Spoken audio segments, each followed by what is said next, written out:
All right.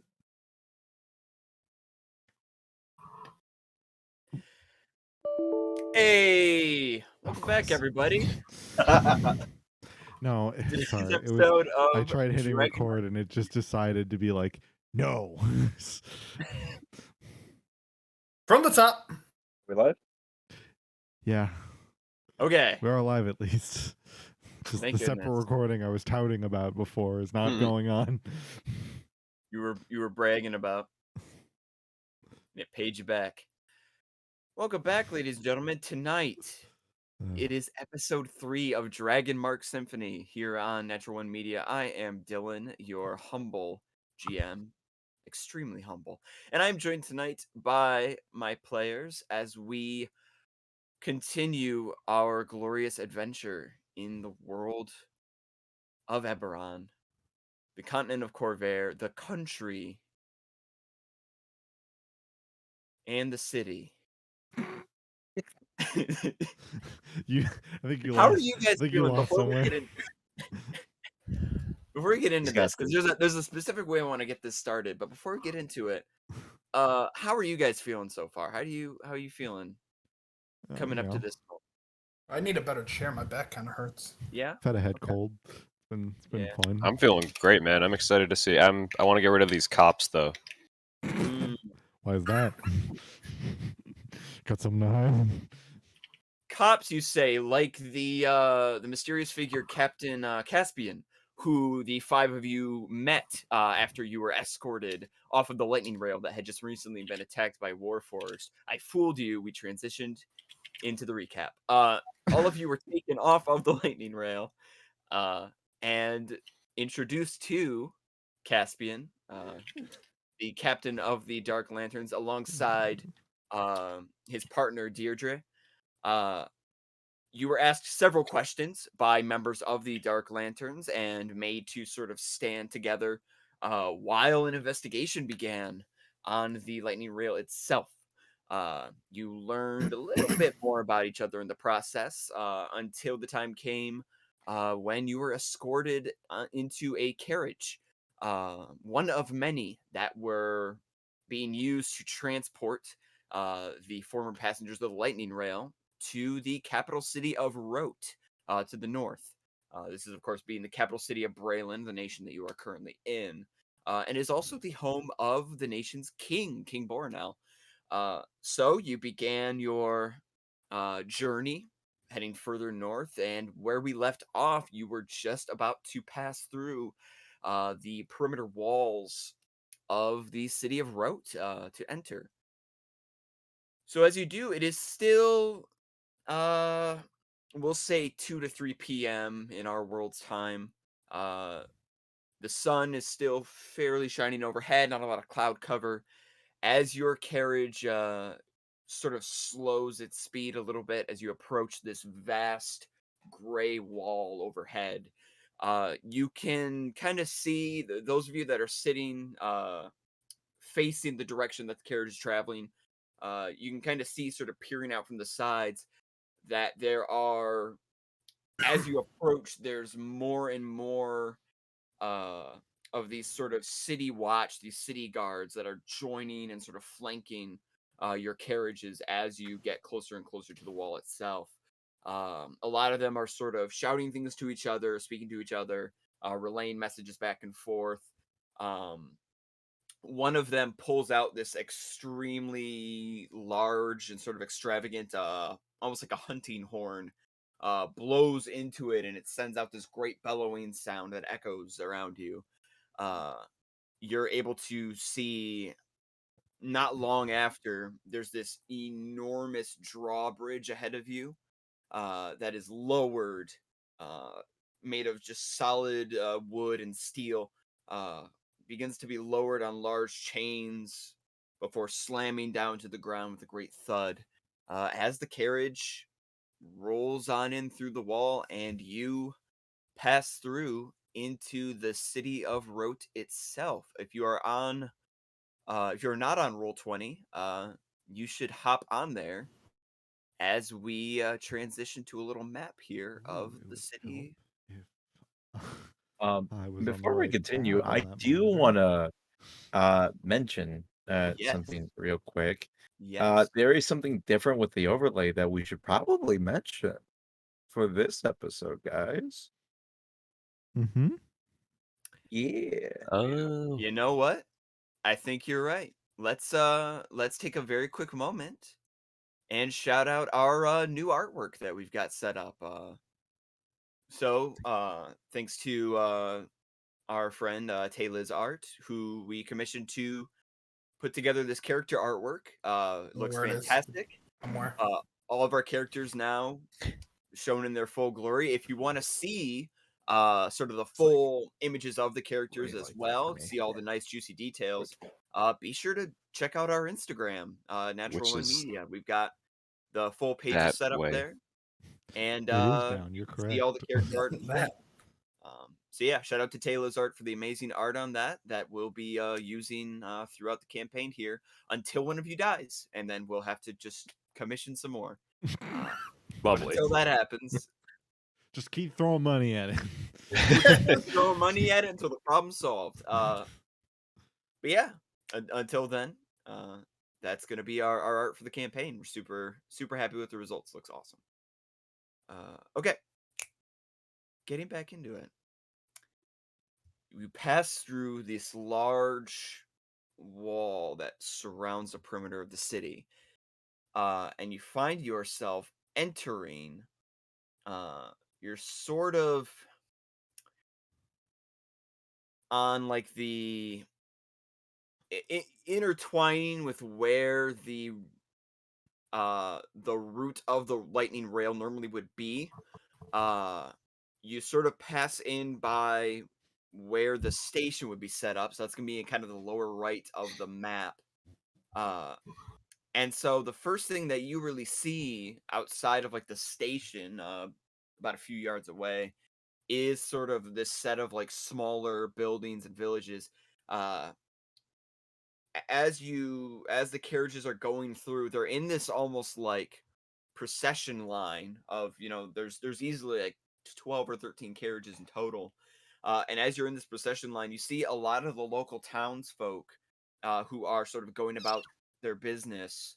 Uh, Many of them, the line of carriages catches their attention, and they start sort of approaching until there's these like big crowds of people sort of watching you as you pass by, and you see a lot of different faces, a lot of gnomes, humans, a few elves scattered here and there, and they're all watching you with great interest. And you can see there are guards, sort of acting as like a perimeter, ensuring that nobody gets too close to the carriages as they pass by.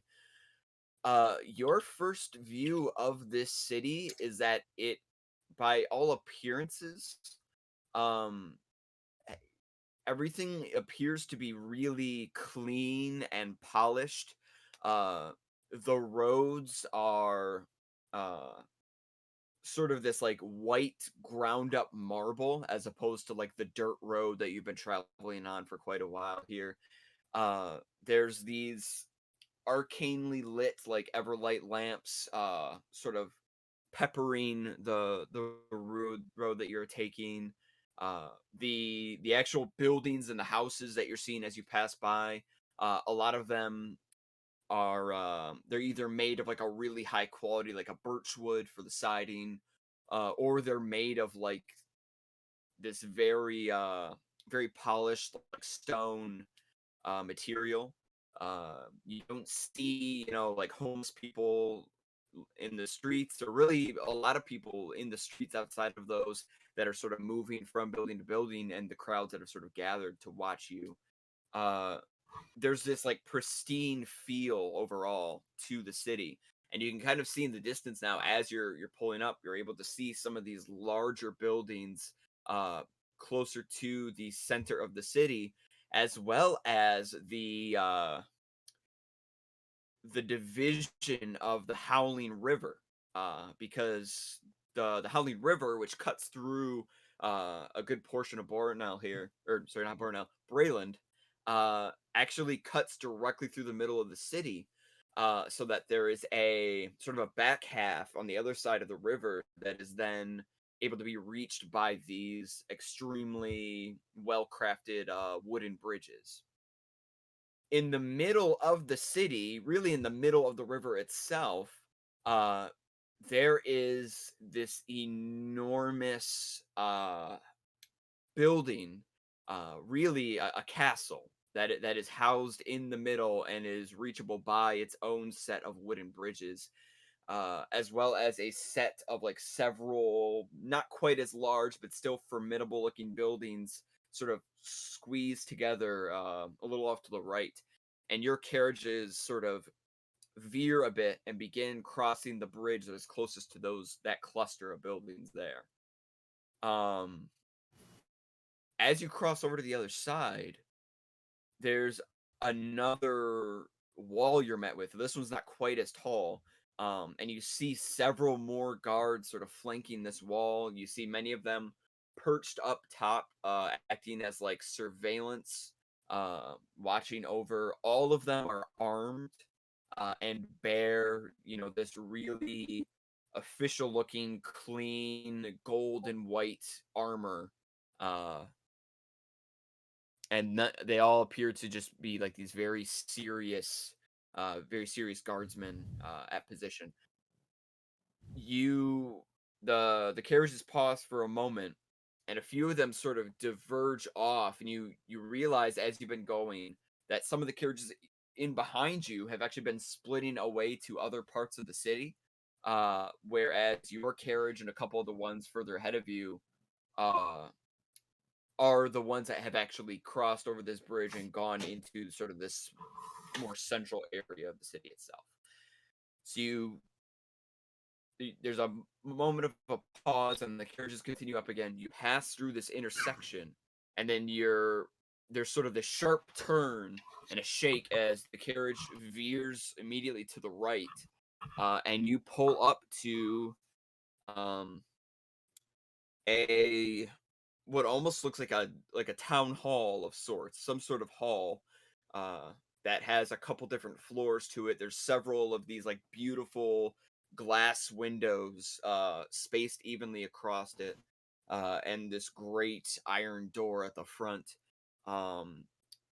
The doors to the carriage opens, and you find that there are not the dark lanterns that you were speaking with previously, but guards from the city of Rote standing there, who then gesture for you to step out of the carriage.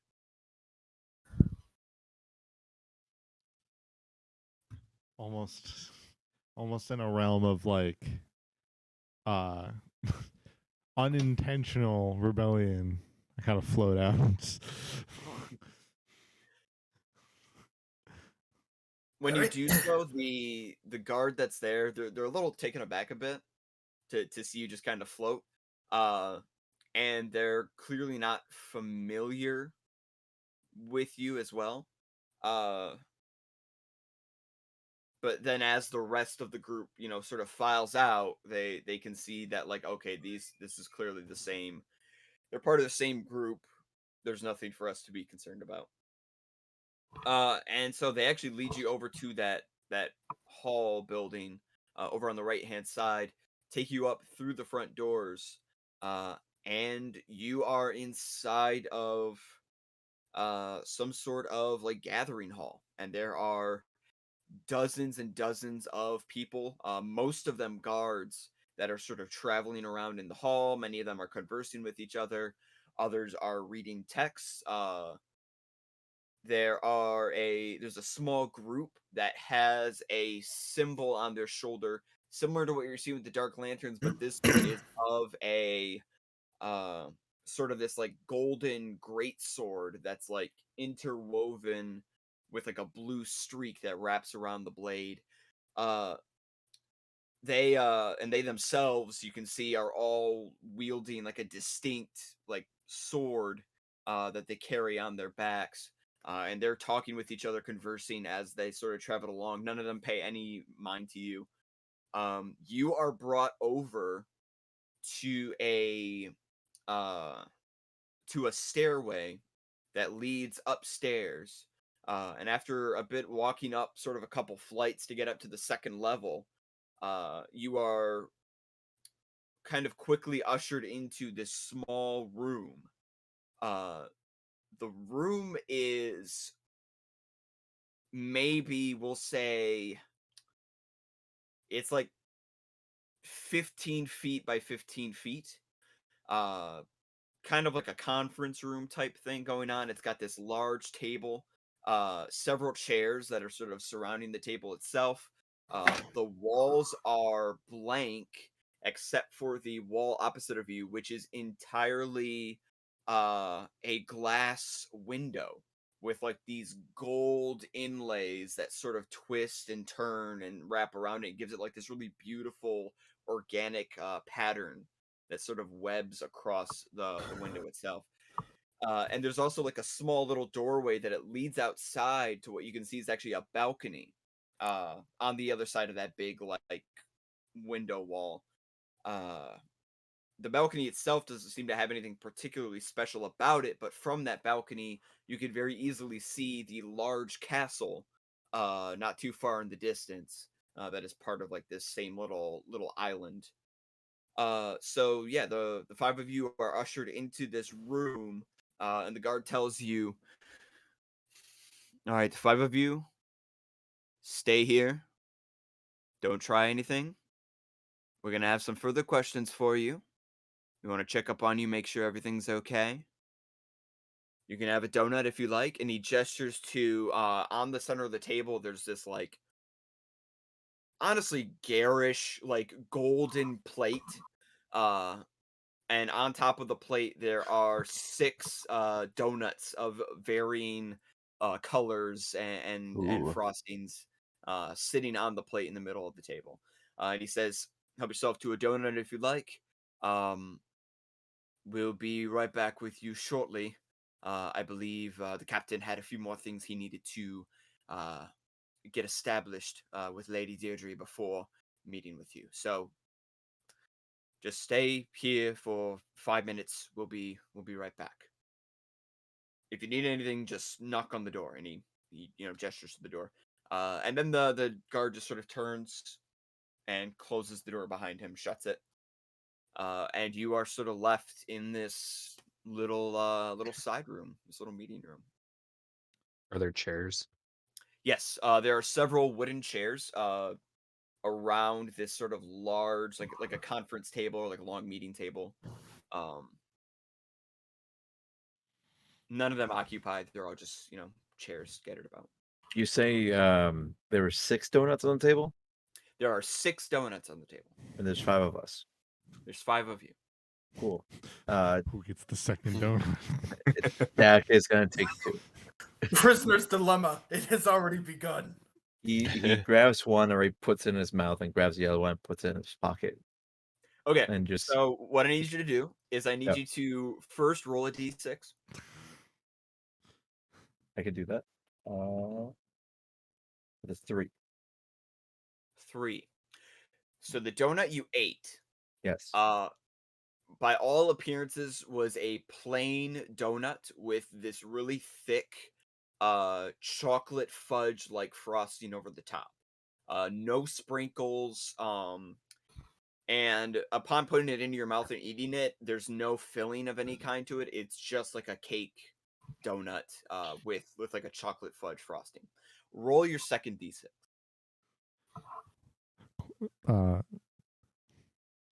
I would like to know also if I potentially notice him going for the second one. Also 3.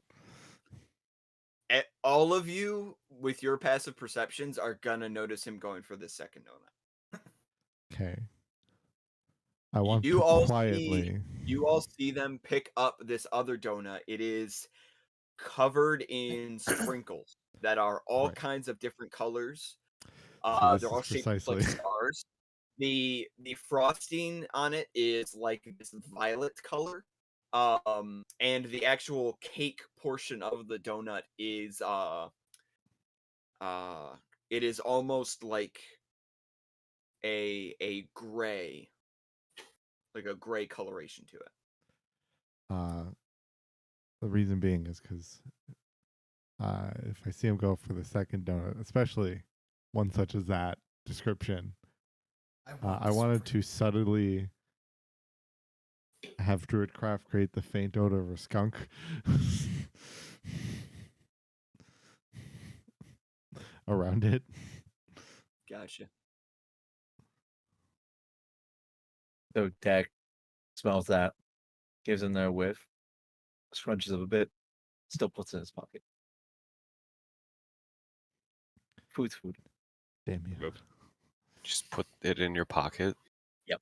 Those sprinkles are gonna be a fucking mess. in Did you your just put a pocket. whole donut in your pocket? Not only in That- the pocket, they're on the floor right now. Oh, They're sorry. on the floor. Johannes gives you like a really like offended look as like a chef, like as a purveyor of food. Sorry. I made sure there was enough for everybody.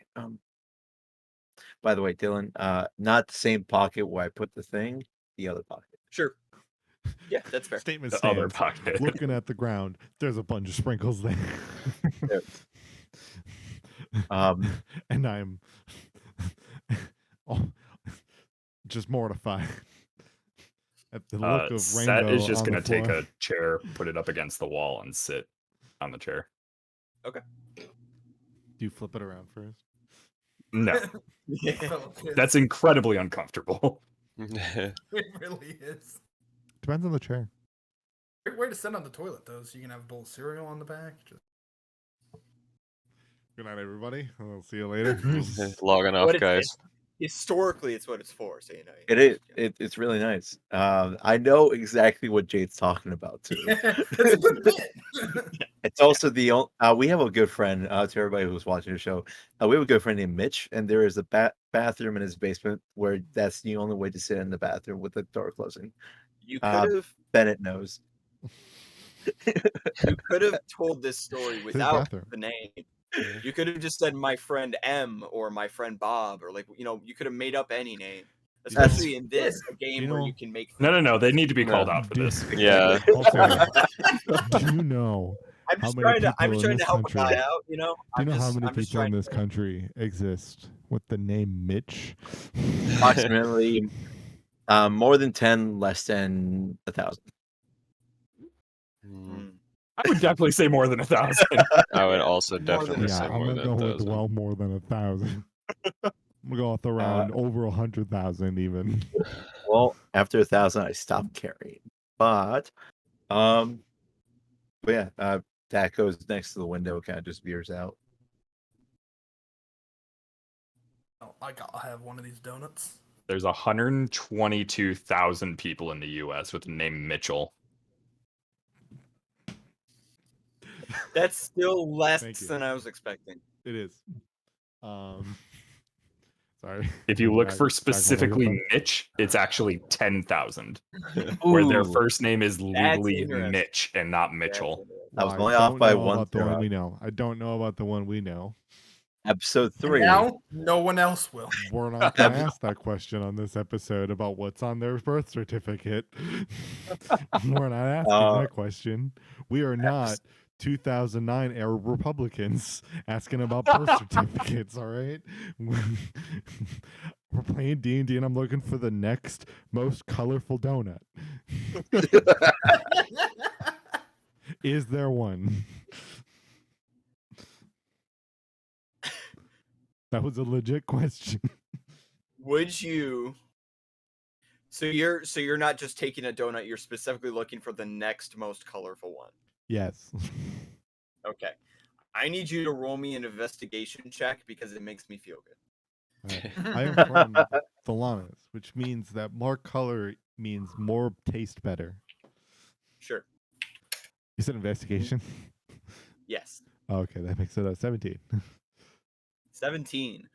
Your eyes are immediately attracted to this. There is a blue donut. The cake portion is blue. The frosting on it is bright pink.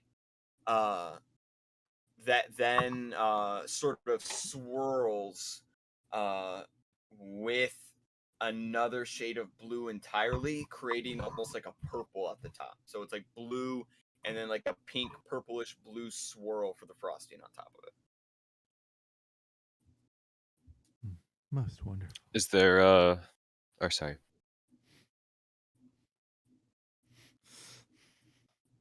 Do you I eat it? bring it up with two hands. Yeah, like it's like I pull it with two hands and do like this where I hold it like this. So you take a bite into this donut, and it is filled with a sort of like a lemon custard cream. Very, very specific lemon taste to it as you bite into it. Fuck yeah, That sounds delicious. it does. It doesn't to Marshall, but to Silva, it's okay. Is there a chocolate long john? There is not. Oh, I'm not gonna have a donut. For leaving. John- I'm outta here. John, Very the Phil. Just start John, knocking on the door. as we all know, the inventor of the chocolate long john, died in the last war about Good 16 man. years ago. It was a good man. It won't be another 2 years before his grandson, John Jr., decides to invent the chocolate long john in honor of his grandfather and his service given to his country. His grandson, Short John. Short How John. could I have been so foolish? What about the vanilla one though? So there's a vanilla one. There's a vanilla long john. Well, No, those are the first garbage. Long John had to make an original Long John. But he's like, you There can only had to put vanilla be on it. There's no the- other way.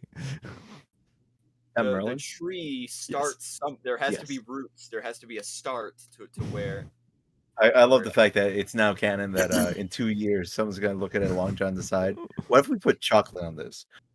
You madman. It's never worked before. Are you insane? okay. Are we finding hostess right now? Like, are we doing that? Is this So- what this so meeting far- is? Where is little Debbie? Where is she? Why, Jade, I'm Low Debbie. I've been Low Debbie all along. By God. So It was my strawberry shortcakes. Guys. All right, so let's Sorry, get back to the important things. So far, Dak and Silva have eaten donuts. Is anyone else going to eat a donut? No.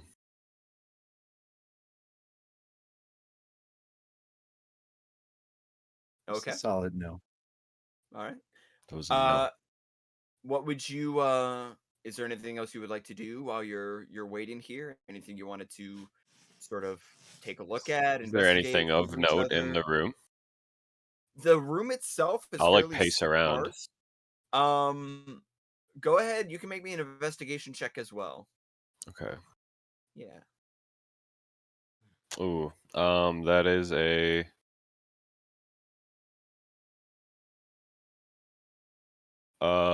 14 on the D100 scale. Okay. No.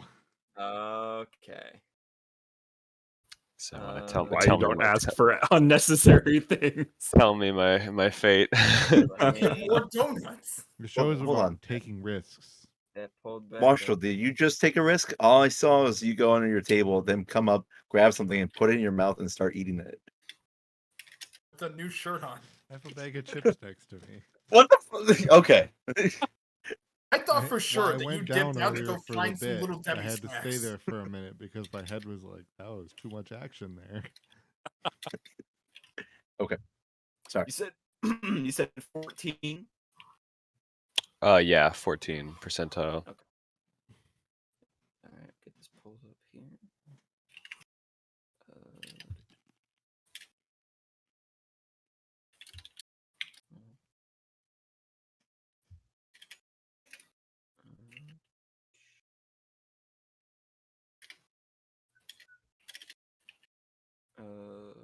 Maybe where did it go?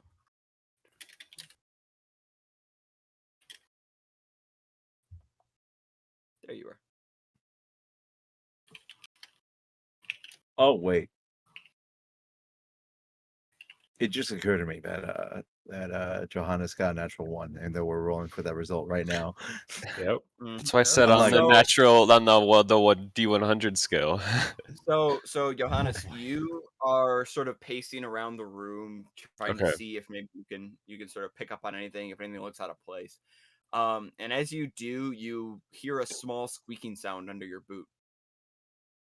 Suddenly, you lift your foot up. You see what looks like a tiny little mouse. My God. It's one of those type. It's almost kind of like a. The name escapes me at the moment, but it's the type you see sort of in like Oceania that are they stand upright. They have the really long. Oh yeah, those little jumping mice. Stand up. They got a little bit of like the bigger ears. It kind of Yeah. looks up at Mouse? you, and it squeaks really loudly at you, and like twitches its nose, and then it sort of hops off towards the entryway out onto the balcony, and sort of hops out of sight. In 50 sessions, he'll come back. He with a does. He full doesn't hang out by me. party of Just leaves right away. adventurers and be up for revenge. You don't get to roll dice. Bye, Merlin. He's It's literally bad sitting here revenge against you. batting at my dice like he wants to roll them. You must have wronged him in some way. One day he will come for you. He'll come for me. What are the mice like out here? Back in where I grew up, they just helped you with the cooking. Mice helping you with cooking. Hate you. Yeah, sometimes they would that get. sounds way more different than it Sometimes should. they would jump on people's heads and like pull their hair. It would sort of like send you signals on what to cook with. The mice in Thalanos just gave me instructions by speaking. To I the made lion. I used it to make a mouse atui. I knew you were going to say that. 100% in my head, it's like he's gonna say mouse instead of rat. Hey, Silva. Yes. Real quick. Make a quick history check for me.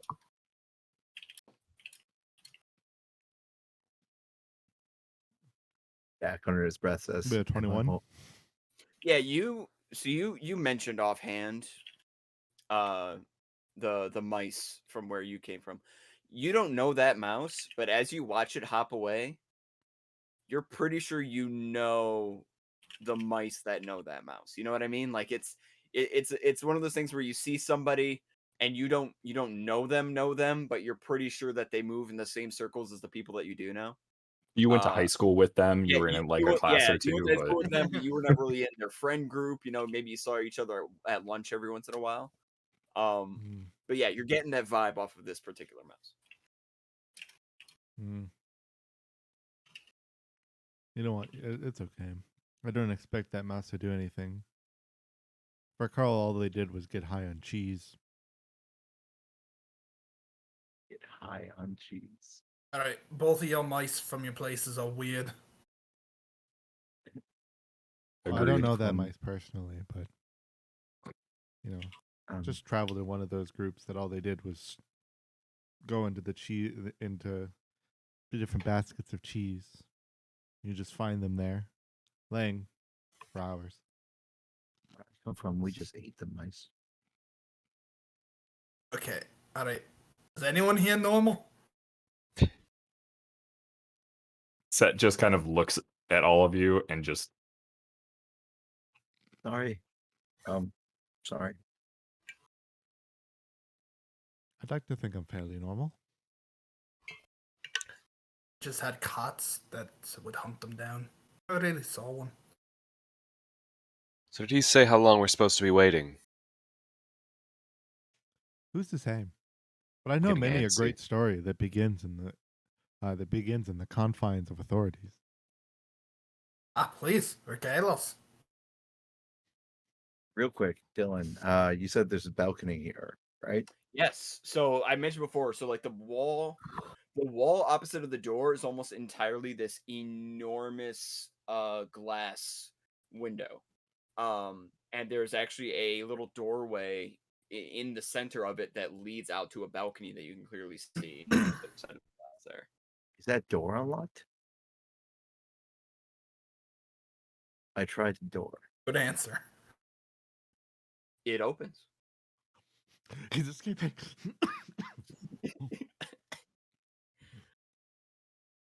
I open the door and I poke my head out Okay. and I look left and right. There's nobody. You don't see anybody on the balcony. You don't see anything out there. There's sort of this like 3 foot tall like railing set up around the balcony. Ideally probably to keep people from falling off of it. Ideally. But you don't see any. There's no furniture out there or anything. It's really just kind of like this wood balcony stretched out. And yeah, you can see ahead of you this magnificent castle that sort of sits at the middle of the island there. Worry not, dear. Unless the Warforged have given them the ability to fly, or have gained the ability to fly, I don't expect them to enter here anytime soon. Yeah, right. Question for Dylan. Yes. The big building. Mm-hmm. I've been there before, right? I've been there before. You've been here twice. You were very young. You would know, and whether you choose to share this information with the rest of the group, entirely up to you, but you would recognize that this is Broken Blade Castle, the residence of the royal family, including King Boronel himself. Got it. And how high up are we? Looking down over top of the balcony, you are easily, I want to say, a good 25 to 30 feet up in the air. 80 times worth of damage might be doable. I'm kidding. That's Francisco's That tweet. was more of a like. That was just more of like I can a. make it. I'm sorry. What was that? Now that's Francisco thinking of plans. Dak is gonna look at that, enjoy the air a bit. He gets lost a bit looking at the at what was it again? What was it called? Castle Broken Blade. Or Castle Broken Blade. Thank you. And then he's gonna close the door, take a seat, and shrink into his seat. Well, the fact that that door was open, though, is somewhat telling. Is at least a hopeful sign that we're not expected to be, at least immediate. What's the word? Suspects in summoning Warforged to derail the train. What, they knew we won't escape? Well, the balcony was unlocked.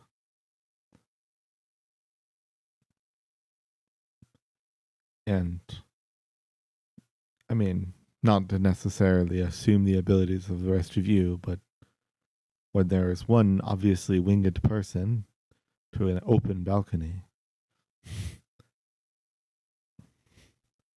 if they were intending on keeping us here against our will, you'd think they'd lock it. They could just be confident that even if we do escape, they'll get us. Especially you. You do kind of stick out. For now. Regardless, I see no reason to leave. Correct. It is just a thought. As we await our inevitable discovery of what it is that they had brought us here. So if I got my account right, set Dan take a donut. Correct. Cool. Dak takes that other donut too. Roll a d6. Crumbles Once- in your hand. The 6. greed. Okay. So the next donut that you take is the closest I could describe it is kind of like a bear claw. It's coated in cinnamon and frosting, but then the actual dough portion is like dark brown. It's got this really like rich, hearty texture to it. Sounds good. Covered in glazing. Immediately you can kind of feel the stickiness of it on your hands, but there's no towel or anything nearby to wipe your hands off on. That's going to do murder on your pocket. I put it in my pocket.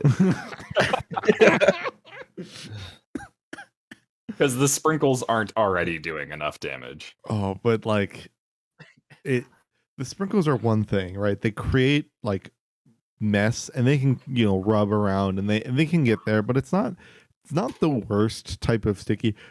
Bear claw. That's just pure goo going into your pocket lining.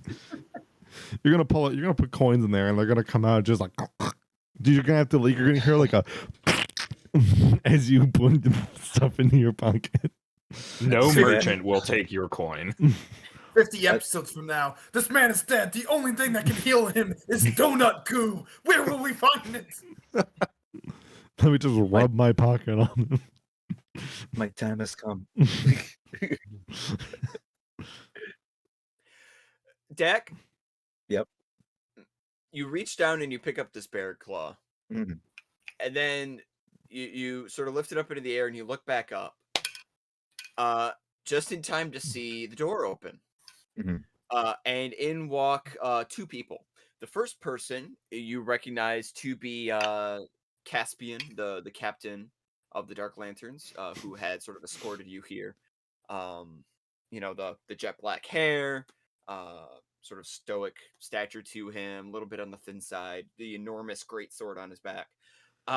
He is followed closely by another appearing male figure, a gnome, wearing sort of these semi-intricate robes that only come down like slightly below the knee, and has on this sort of bull type hat with a rim around it. The two of them walk into the room with the gnome closing the door behind him. And he sort of turns to you and says, "Well, all right. I see we're getting our midday breakfast in." Unfortunately, I hadn't had the opportunity to grab food on the plane or on the train. On the plane. Planes, trains, and automobiles. Those layers are killer, With the red eye, it was bad. Trying to get the 11 a.m. flight to Largo, it's just like the worst. Shut up.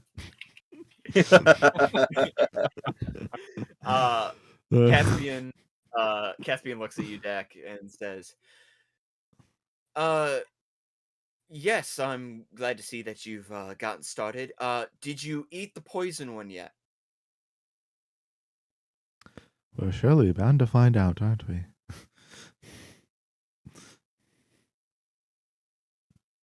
Well, I mean, There's just you have like this two of them awkward in your silence. pocket. So. Yep. It'd be a really nice way to find out I have poison suddenly. Feed someone a pocket donut, and all of a sudden they keel over. Not only is it poison, Pocket but it's goo. filled with pocket lint. How old was that donut? I don't know. We picked it up like 3 months ago. Oh I my figure God. it's still good. Dak, Kevin saw this, but Dak licked the donut and put it in his pocket. Caspian just kind of gives like a small chuckle, like, all right, look. If everybody could please have a seat. Obviously, I'm sure you have a lot of questions, and we have some information that we need to go over with you. Things are happening very quickly right now. As I'm sure you can tell, a lot has happened, and we want to make sure everybody's on the same page. So just to be clear right off the bat, you are not under arrest. Technically, you are detained under my authority. But I do want to emphasize, I'm not here to take you to jail. You have been through a lot. This has been a very serious ordeal, and we are investigating to try to get to the bottom of it. So we simply ask for your cooperation, as best as you can, and hopefully we can get you back to where you needed to be. So yes, as has been mentioned before, my name is Caspian Durant. I am the captain of the Dark Lanterns. I apologize if this seems rather brutish, but I'm afraid I won't be able to elaborate too much on the business of the Dark Lanterns, as it is meant to be on the hush hush side of things. You just need to know that we are handling the majority of the investigation concerning the attack that has just occurred on the Lightning Rail. And this gentleman here would be Nebik. Nebik, if you want to introduce yourself, and Nebik gives sort of a wide smile, waves to you all. He says, "Hi, yes, I'm Nebik. I am the captain of the mages, the King's Wands, if you will, of the Citadel here. Uh, and we're just we're the mages that kind of work with the government to help in any arcane matters. Me and my boys were just checking out the lightning rail not too long ago, seeing if there was any sort of magic related shenanigans going on. And we also checked in with the air elemental that helps to drive the rail forward. And he seems to be doing all right, so that's good. But yes, we're assisting with the investigation also. So any information that you can provide to us will be extremely helpful to Captain Durant as well." Caspian says, "Yes, yes, absolutely." So to begin with, as I said, I do have quite a few questions for you all. The first thing I'm afraid I do have to ask. I know this was asked of you already, but now that we are here at the Citadel, I want to, make sure everything's on the record, so to speak. So, and he snaps his fingers, and you see a piece of parchment sort of flip up out of nowhere, flap into the air, and it is accompanied by a quill. Uh, and the quill and the parchment together begin writing something, almost as if somebody is writing with the quill, but it is moving, not sound. So yes, if I could begin, if you could all please state your name and your reason for traveling on the lightning rail uh, previously. Um, We'll start with you, and he gestures over to uh, whoever would be, I guess, on the left of him. So whoever's sitting closest to the door at this moment. Well, if anything, I am the least out of probably almost everyone here, maybe minus one person. Possibly the least authority averse.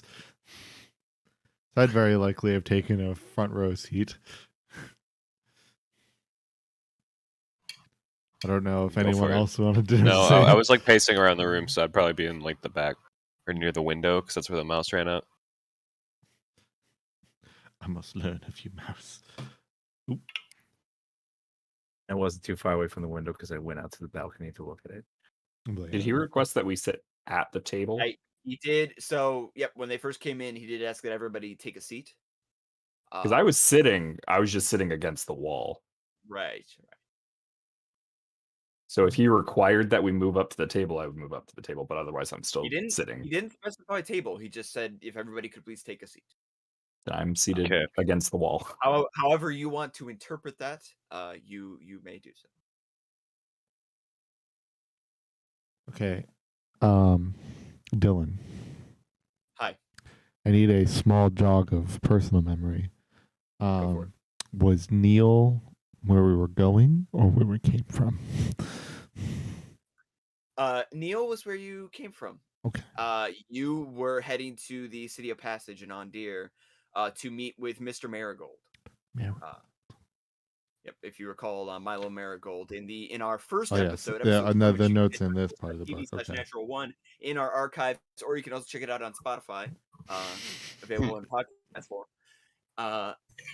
Yes, Thomas had regaled to you that it was Mr. Milo Marigold who you were traveling to passage to meet. Yes. Yes. I am Silva. I had a friend of mine, Thomas Winleaf, and I were traveling up to Andere to meet and work with a friend of his. Okay, very well. Traveling for work expense. And you and Caspian points to you, Johannes. Okay. It was why I'm coming here in the first place. Well, yes, my name's Johannes. I'm here for a job. Though I might A have to job, explain why where I'm about quite that? late. What about it? I was going to be a chef. Yes, but where? Which location were you traveling to? I like pull out my pocketbook. I was going to be working with someone named Milo Marigold. The I passage. I Did I I get the make like name? I'm a sorry. yeah no I'm I sorry. make So do you two know each other already? it no. That is an interesting twist of fate there.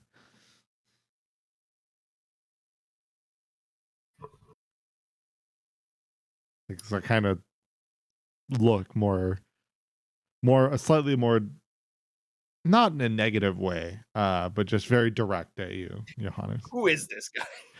Yeah, I don't mean it in like a. It's not like a. Who are you? It's more of like a. Oh wow. Oh wow. Like just wow, I'm surprised. Okay, It's a cool. small world, copyright.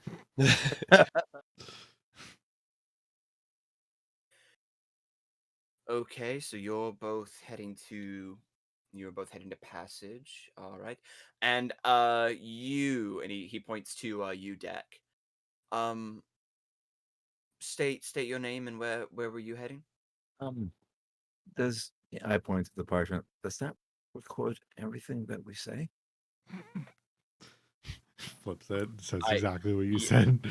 yes, I'm afraid it is in fact here to record the proceedings of this meeting here. Is it facing towards us, or is it just facing towards them? It's sort of it is facing as if it was being held by somebody that is standing right next to Caspian, but Mhm. there's obviously nobody there. Okay, cool. Dak will get So up. you can't see like from where you're at, you cannot see what's actually being written on the parchment at all. That will change real quick. Dak will get up and walk over and kind of like peek over. And he's gonna look at everything written and just say, "This is very interesting." Uh, And as you do that, the paper, the parchment and the quill sort of like jolt up and like back up away from you, getting closer to Caspian. And Caspian says, "Up, up, step back, sorry. stay back." Secretariat is very specific about their personal space. Let's not do I- anything that's going to cause a problem here. Right. I'm sorry. I was just. It was. I've never seen anything like it, and I just wanted to look at it. And sorry. You asked a question. I need to answer. You're the authorities, and I don't want to get in trouble for whatever reason. As to So you not to should probably cooperate answer with the it. question. Yes. Yes. What was the question? One more time. I'm sorry. State your name Mhm. and where you were traveling to. Um, my name is Dak. And we were what's Francisco trying to figure out where we were heading to. We were, I had a compatriot of mine by the name of Ralphus.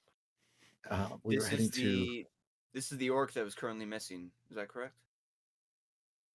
yes. Okay. We're heading to Fairhaven for work. Traveling for work as well. Okay. And what about you? Gesturing to Nathaniel. Hey, I've been Nathaniel. I'm here for a delivery. Delivery. All right. Where is this delivery taking place? That's a good question.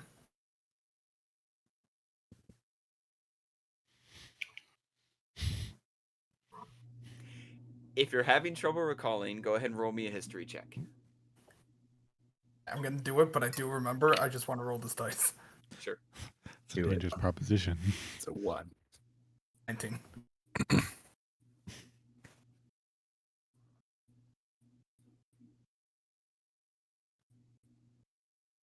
Okay. So with that roll, you are able to pretty easily recall what it is you're actually meant to do. How much you actually want to share that information with the class, as it will, is of course, your call.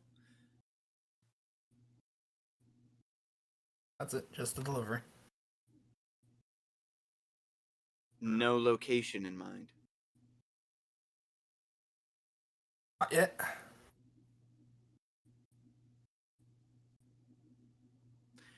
Caspian sort of narrows his eyes at you. Says, "Listen, I understand if some of you want to be, a little cagey. Personal business is personal business, but this is an investigation on the government level. We need you to be forthright."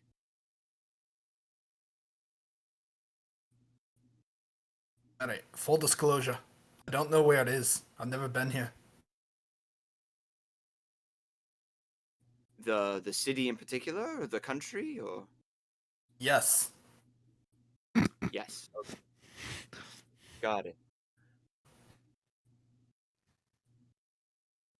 Right. All right. We'll have Secretariat note that down then as a delivery in progress.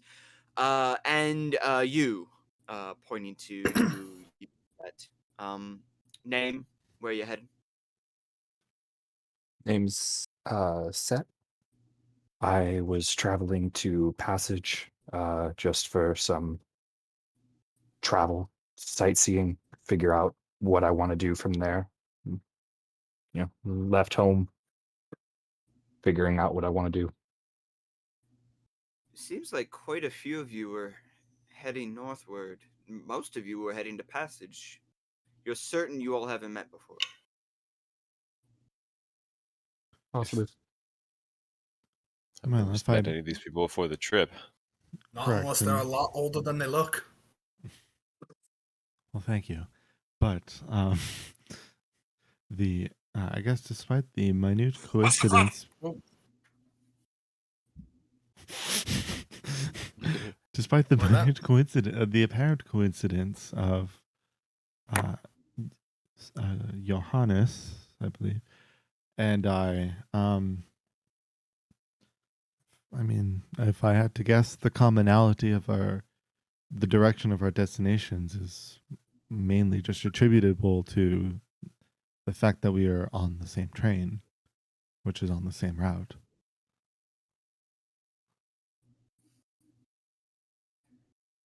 So I guess to potentially help you determine aspects for your investigation, while there are a number of things, while there are some coincidences here, I can't say that many of them are that specific. Mhm.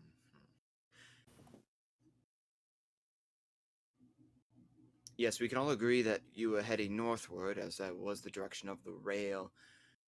I guess what we're trying to narrow down is if there is a common destination that all of you had in mind along that northern route, whether or not there could be any reason that these warforged would be preventing you or any of the other passengers from reaching there. The fact that they hit you at a very specific location where they did is curious to us. We're trying to narrow down why they would have chosen that particular moment to strike, as opposed to waiting until you were further north, closer to the destination you had in mind. So you don't believe it's an attack on the lightning rail itself? You believe it's a person they were targeting? Caspian sort of looks to Nebek the gnome, and Nebek sort of continues. Yeah, we feel it's interesting. The attacks themselves almost appear to be random. They all occurred within the same 10-minute span, from what the other witnesses have been regaling to us. But the carriages that they chose, entirely random, don't seem to share any connections to each other at all. Strange thing that there was about 7 or 8 Warforged in total that attacked the rail, and we are baffled as to if they had a specific target amongst any of you, or if it was indeed just attempting to attack the rail itself and prevent its continue travel. I mean, far be it from someone in the world to just utilize a act of random terrorism. You see enough of that, and you could see enough of that in the war. Plenty of it to stick Caspian around. Sort of leans forward a little bit. Far be it from someone to use a random act of terrorism as a distraction for something even greater. Perhaps. So that is, he is somewhat noted. Maybe it is not in the rail itself that is the answer.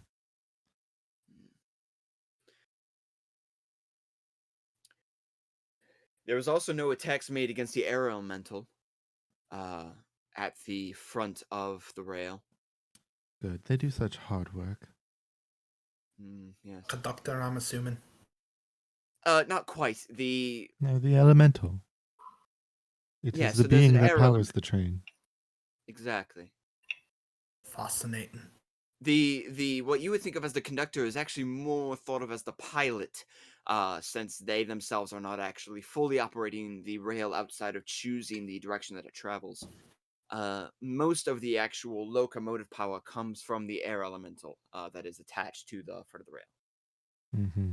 The pilots is alright. It's a bit of a shame when you think of it. Yes, the pilot is okay. They are actually being questioned as well. A bit shaken, but it looks like none of the Warforged had actually breached the front cart in any way. The closest breaching occurred about three carts back from them. And it was all passenger carts specifically that were breached, I might add. Poor Thomas. Probably not cargo they were after either. No, most of the cargo is being kept at the very back of the train. I believe your associate, and he points to you, Silva, was seated near the back. Is that correct? We were, yes. Yes. But I know not what they would want from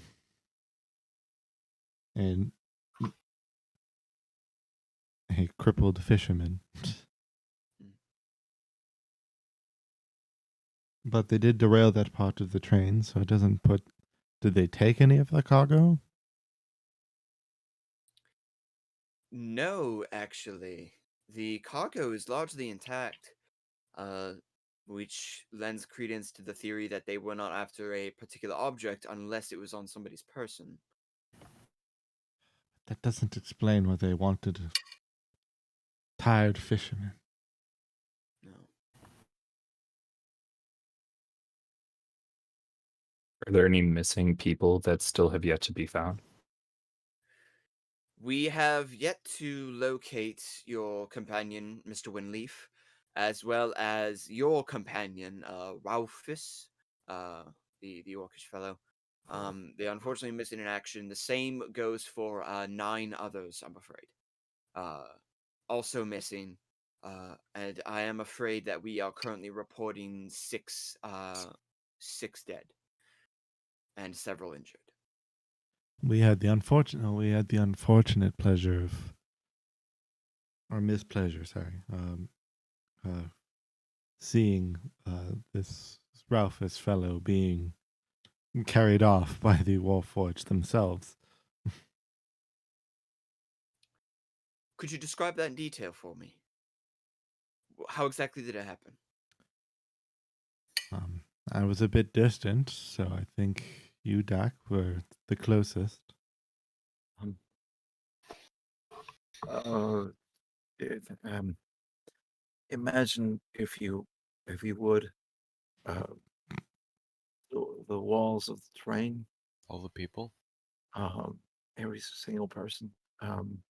Ralph is standing in the aisle. I was behind Ralph is him pulling out a knife on set. Sorry again. Um, I'm sorry, he did what? he was He, getting for whatever smoked. reason, thought that I was suspicious and decided to pull a weapon on me. And Which at is that very ironic, given moment, that your art is the one with the knife out.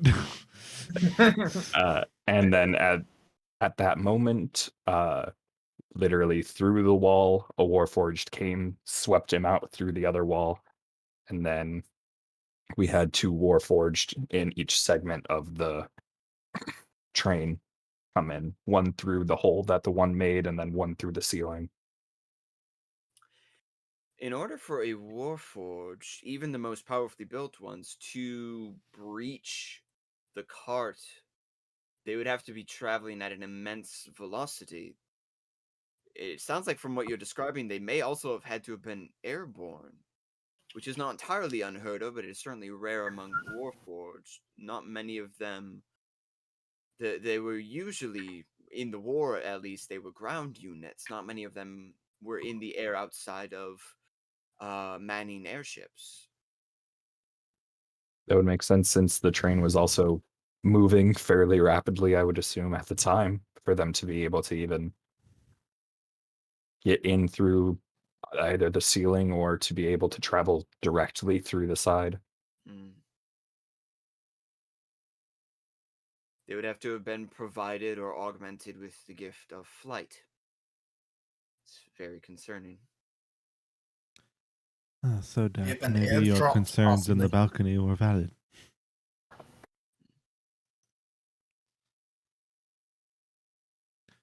Though none of us are truly safe if a if a if a living soul in wood can swoop down upon you and take you away. They're not all bad. No, but if any of them, if it's possible for just that they're the existence of these swooping warforged exist, it means that when they've taken our friends, they may take us as well. If we could potentially be that lucky.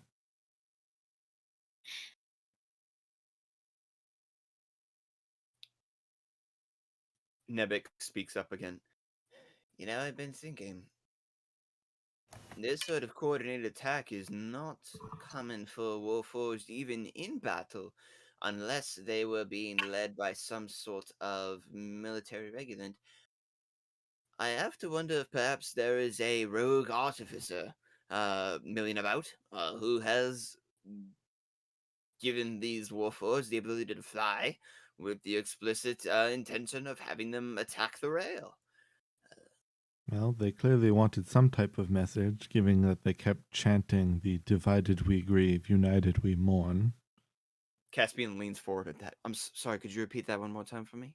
As we had told the fellows before we had entered the cart, uh, both of the Warforged had just unisonly chanted, "Divided we grieve, united we mourn." I am Also, a little disturbing. Yes, very much lends credence to the fact that they are definitely programmed in some way. I have no familiarity with that phrasing.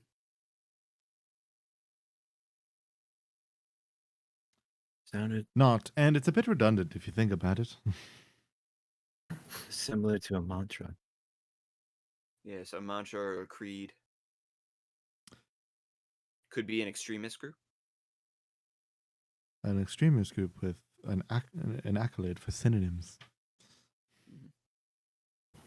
It is an extremist group. You think they would attack the lightning rail itself then? Depends. While I can't explain why they would take a sea elf whose arm barely works to, I guess not to preemptive apologies for small insensitivities, but your companion Dak seemed to be fairly fit and apt for whatever potential or fit or could easily be a part of any type of fighting force. So if they're looking for people who appear to be, especially or like anybody who could potentially be armed in any type of way. I think they were recruiting.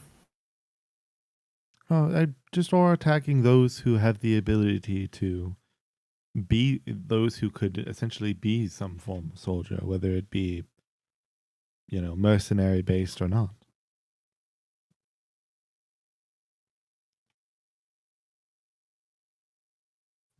Even an inquisitive group has the capability of almost acting as soldiers per their need be.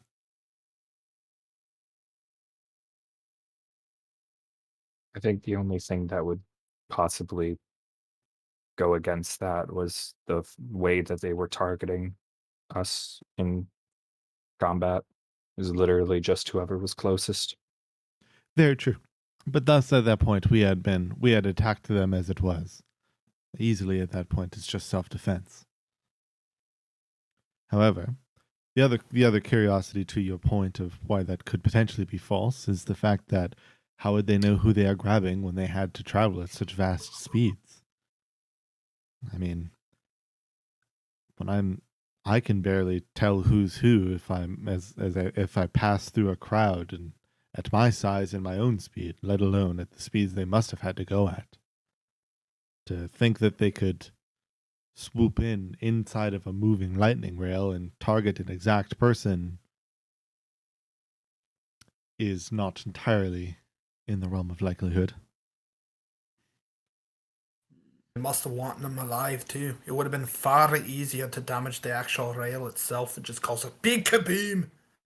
Really hope that everybody die. They clearly, if they were targeting someone, they want them alive.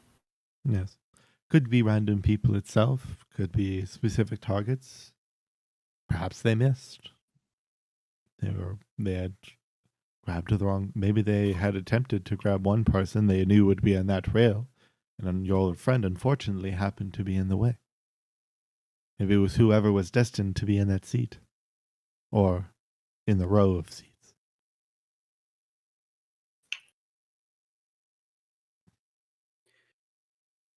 In the areas surrounding you, the other passengers, did any of them appear out of place? Far be it Suspicious from in me any to way? judge that type of thing. Point to Yes, set. I understand. Eyes were closed, I'm afraid. Bit of a meditation. Long travels.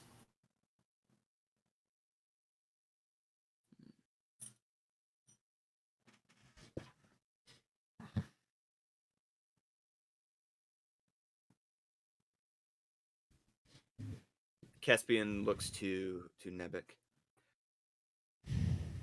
I honestly don't know where we would go from here. We know when they arrived, we know what they did when they attacked the rail, but it doesn't give us any information about where they were going. They hardly left behind any evidence outside of the bodies themselves. How's that coming along, by the way? Are the autopsies progressing? And Nebek clears his throat. Yes, they have two of the Warforged. They've taken them aside, and we've been performing the autopsies.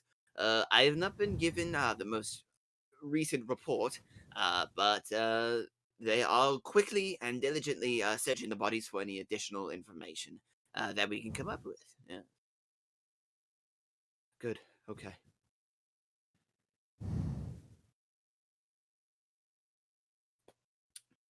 Well, and Caspian looks to all of you.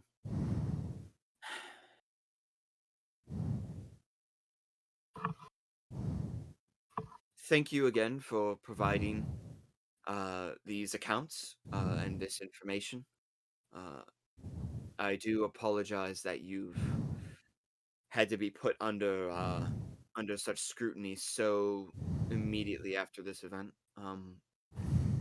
But as I'm sure you can understand, this is a serious issue. We don't know if this was a one-time attack or if it could potentially happen again, and we have to think about the future. The higher ups, so to speak, wish to keep you detained over the next 2 days as the rest of the autopsies are handled and additional evidence is gathered. They want to keep you readily available in case they have any additional questions for you. But I do understand that 3 days stuck in a room without the ability to see the people you care about or handle any of the business that you need to do might be, well, might be a bit frustrating. So Add to the I fact that the only thing we had to eat are poisoned donuts. we would obviously provide you with food. We're not barbarians here. But I have been discussing and sort of attempting to pull my weight here and there where I can. And I might have an opportunity for you all. Obviously, if you choose to decline, that is perfectly fine. We will just have you remain here at the Citadel for the rest of the investigation. But there is some additional evidence gathering that we need to do. If it is all right, you may choose to accompany me. I am going to be heading to the castle, actually, to speak with the King's Protector. He has an assignment. He believes there's some additional information that can be found at one of the old keeps just outside of the city that could point us in the right direction as far as where these specific warforged may have actually come from. Hopefully, discerning a point of origin will help us in determining where they have chosen to go from here. You will be paid for your service, of course. In joining me, you will all be paid individually. You'll each be given 100 gold for your efforts. You will need to travel with weaponry. Considering the current state of things, we cannot guarantee that your safety is assured. So if you have any weaponry on you, or if you are trained in any way to defend yourself, then we ask that you make sure that you have something on you um, when we travel. I'll give you all the next hour or so to determine whether or not you're interested. After that time, I will be heading over to the castle to speak with three and get further information on which of the keeps we'll be visiting from there. Thank you again for your time. If there is anything else that you need from me or from Nebek, please let us know. I believe Nebek is actually going to be heading back downstairs relatively shortly to check in on the autopsies being performed on the Warforged. Sorry, did you have a question? You have a map of the local area? Yes, yes, we can provide you with maps of the city of Rote. Absolutely. And I would be very interested in um taking you up on the offer of speaking with the king's protector and the castle. Well, Well, then, you might that's as well. wonderful. Thank you for volunteering. Then you might as well travel with me for a fair bit, as I also intend to do this, as anything that I can do to inevitably help find Thomas is of greater value to me than anything I could gain. But I had lived in this city for a fair number of years, so I could potentially help show you around. Right, well, if both of y'all know where you're going, you've got some map and you've got some map in your head. I'm gonna need you guys to lead me around so I can tell all yous. Sounds good, Uncle.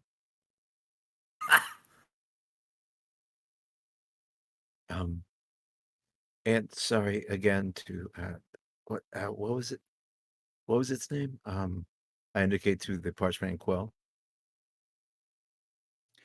Oh, Secretariat. Yes. Sorry, Secretary, for invading your private space without asking. The quill kind of stops writing for a moment, like flicks up in your direction, gives a little curt nod, and then continues writing. Its scent is important. That it is.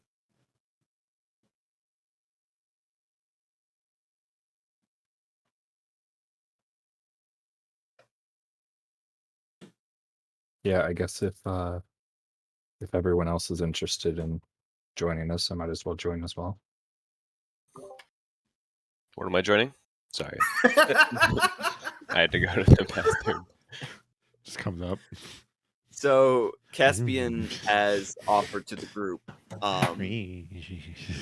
You would either be as with the investigation currently going on. It has been requested that you all be kept here for the next few days, so that you can answer any additional questions that they may have for you. However, Caspian has presented an alternative, wherein you would be joining him to possibly visit an old outpost or an old keep to gather additional information that may provide a source of where the Warforged had come from originally. If you are interested, and you will be paid for your services to the crown, of course. 100 gold. I hate working with cops, but I do need money. Do you mention it like that? Do you say that out loud? I did say that out loud, yes. Acknowledged. Yes, I get that a lot. Yeah.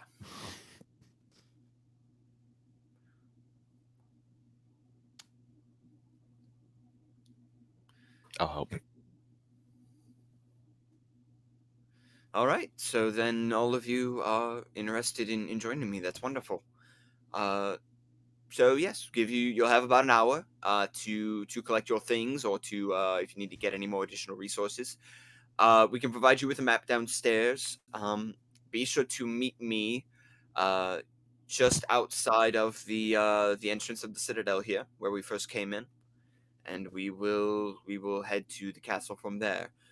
You'll need me as an escort. They won't just let you onto the castle grounds without Who's the thought? my accompanying you.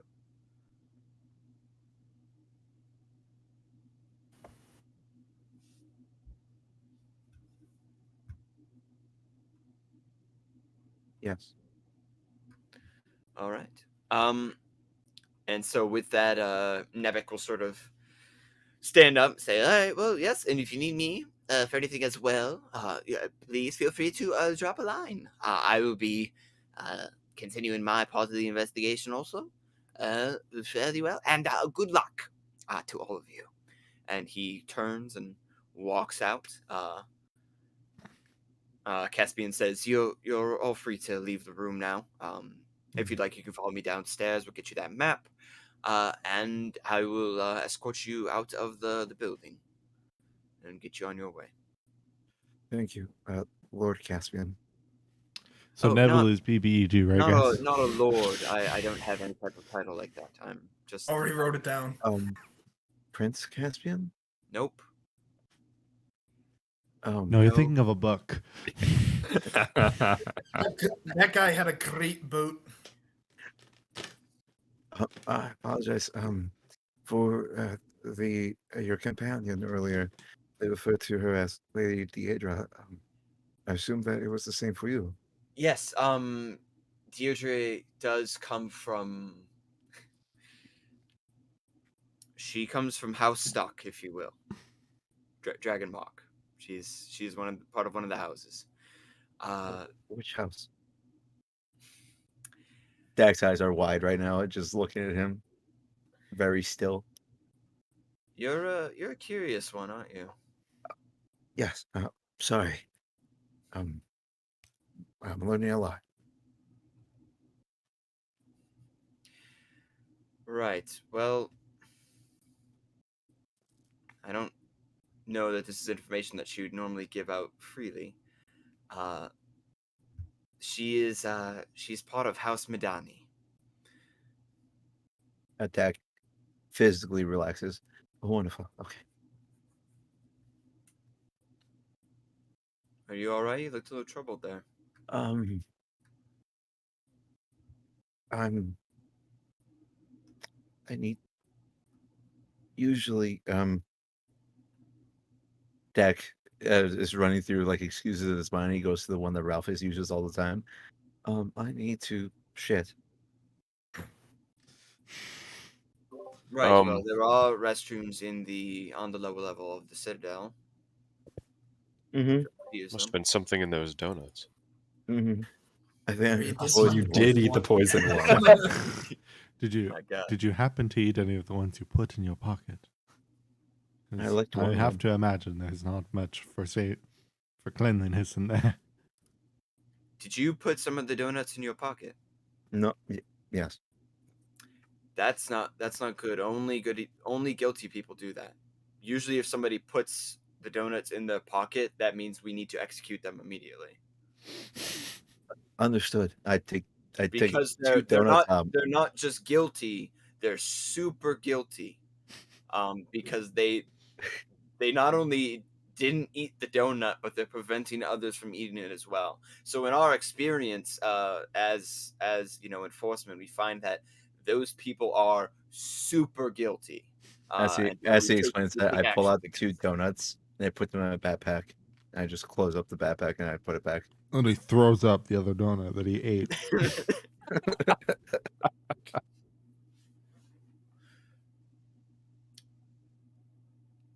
Right. So so you've just sort of relocated the donuts right in front of me. I respect the power move, but you're doing nothing to discern to sort of dissipate the guiltiness that I'm feeling from you. That's if one puts the donut in their pockets, that they're guilty. So I have to unfortunately inform you that I don't feel he is understanding the joke. I don't think so. No. Is there a joke? Dak, was it? Yes. Dak, we've all had a very long day. I believe it's only 1 p.m. We've all had a very long day. Try to relax as best as you can. This boy gonna die. I understand. Thank you. You are in the city's walls now. You are under our protection. You are safe here. Yes. It's gonna be okay. I understand. No one is alone. Ain't nowhere safer than the guards' quarters, let me tell you that.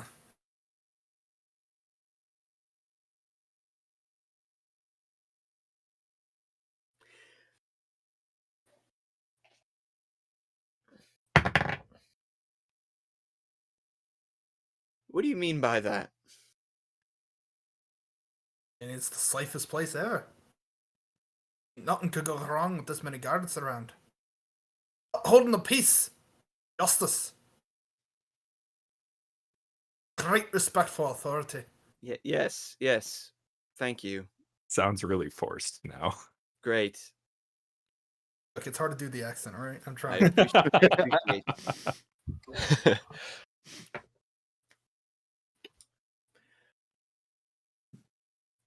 Yes, very well. Well, that's as I said. You are all free to you're free to leave as you wish. And I will see you all back here at the front of the Citadel in an hour's time.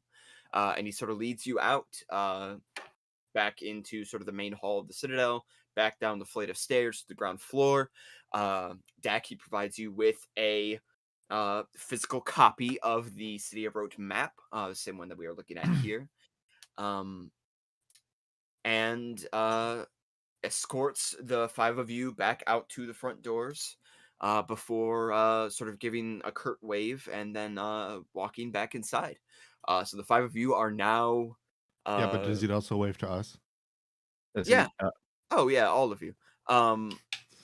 does he indicate where the nearest chamber pod is? Not just Kurt. It's everybody. There you go. There it is. There, that's the acknowledgement I was looking for.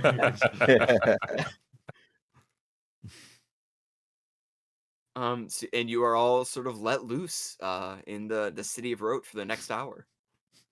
Party time. Party So, time. I have a question. I Go did for mention it. to everybody that I need to take a shit. Did we stop on the way? Yes. Or did he indicate to like It's public? implied. He did mention that there were bathrooms downstairs. It is implied that you had the opportunity to visit the restroom. There was an Cool. implied pooping. Because when Dak did, he went in there. He obviously didn't have to shit. That was an excuse. He lied to everybody. Really? Well, He kind of just stands there. knew I should have rolled insight. Looks around and realizes that he should probably do something with the thing in his pocket. So he pulls out the amulet, looks at it one more time, and then puts it over his neck and then puts it underneath his clothes, so that he knows it won't fall out and he can keep it closer to him. Now, when you say looks at it, because if you Mm-hmm. recall, there was something very particular about this item that you had taken. Mm-hmm. I know you're right. I don't know if I wrote it down. To be honest with you, I think it might have been one of those details that I was like, oh, this is not too important. And looking at my notes, that would be correct. So, what's so special about the amulet, or what's on it? I'll double check my notes as well because I want to make sure I'm not giving you incorrect information. And every so often, Dak goes like, makes farting noises in his arm, which I won't do for the sake of those people out there that are quite sensitive to such noises. The people though that can like really like make those noises, like to just like even like into elongated like Yes. sounds. So impressive. without saying too much to the rest of the cast, the item that you were talking about in question, even removed from the box, is invisible. Right. Which makes putting it on It a bit was invisible in the box. It is also invisible removed from the box. That is all. I will not say anything further. wonderful. Then it takes a little bit longer for me to put it around my neck because I have to figure out what it is, but I put it on me and then put it underneath my clothes, so it's doubly hidden now. Mhm. And then that's when I go, I'm like, that was a lesson of patience. I'm all set. Let's go. All right, very Mm. well. And so he leads you all out to the front doors at the front of the Citadel, gives everyone and Kurt a wave, and then walks back inside. And you are all set free within the city of Rote to do whatever you need to do for the next hour. Later, bitches. Takes off. BM. The guards have been given sketches of all of us, so they know not to let us out of the city, but anywhere in the city, we're fine. Consequences for later. You're joking, but yes. Yeah. Every guard that is in the vicinity, there's no roll for this. Everyone with your passive perception is going to be able to pick this up. Every guard that is within the vicinity, if they are not watching other people go by, they are watching you. Mm. DM. Yes. Where would the old tavern that I would play with Tilda at be on this map? That is going to be you would actually be heading back across the wooden bridge over by where the velvet curtain is located. Actually just a few buildings down from the velvet curtain, so that's gonna be the number 4 there. Um that is gonna be where that was where that took place. Next. Well, we'll have to see how much has changed since the last time I've been here. But at least I have a place that I have a fair amount of familiarity with. If you'd like to follow along, if you'd potentially like to relax for a moment. A temple around here. A temple? There oh, sorry. Oh, sorry. Oh, do you follow the path? Oh, I was like, where would I know a temple to be? Yeah. the path of your particular religion?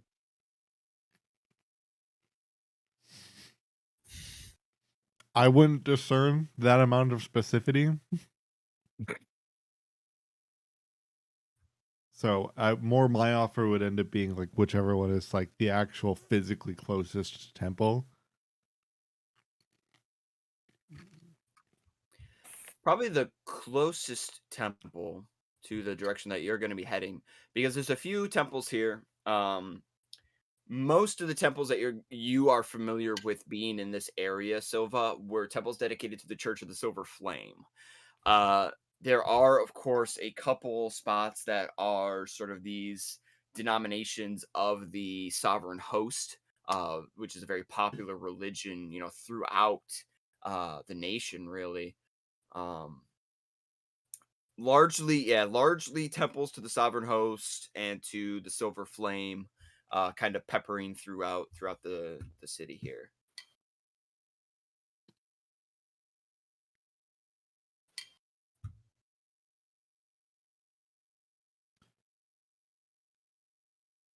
Yeah, so if you'd like, we could just put in that we could potentially pass by. Sounds great.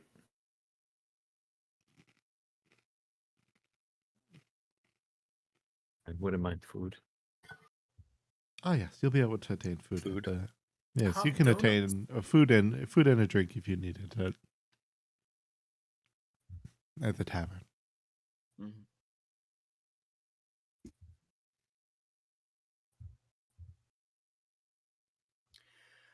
Very well. So are you all sort of heading off in that same direction then? Are you all looking to pick up some food at the tavern before you go anywhere else, or? I mean, I suppose. Okay. I'm okay with getting food. Yeah, I'd say my first place is to head there. Yeah, you can absolutely head. There's a number of taverns sort of in that sort of block of the city. There's, as you will kind of fast travel our way over there.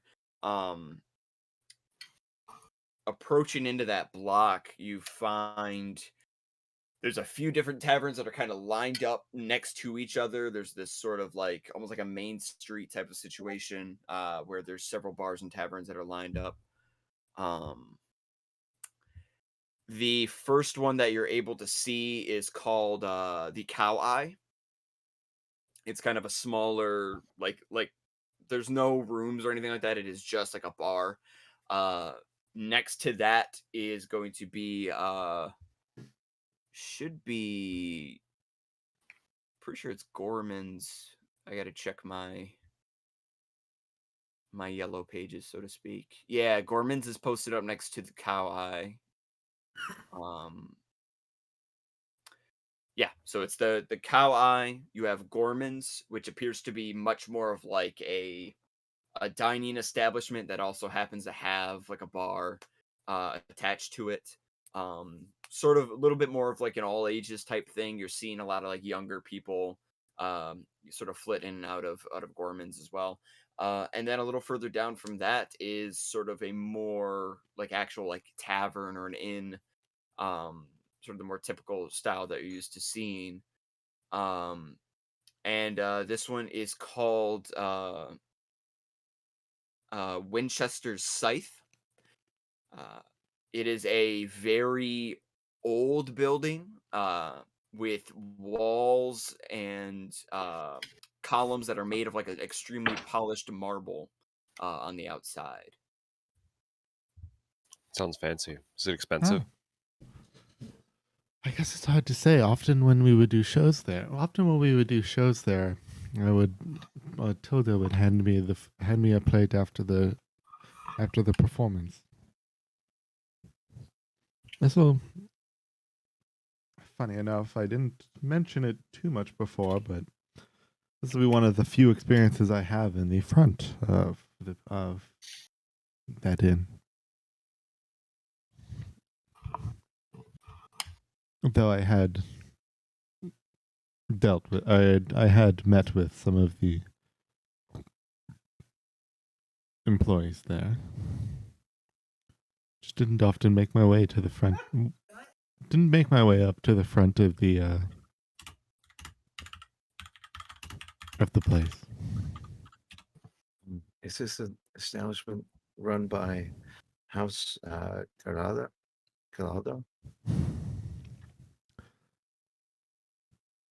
You know, I couldn't tell you that. All I know is that Tilda claimed to be part of some type of nobility.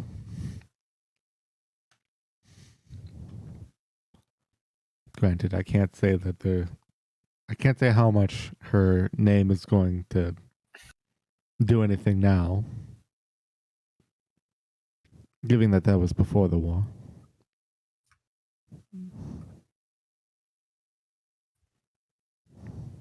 While this conversation is happening,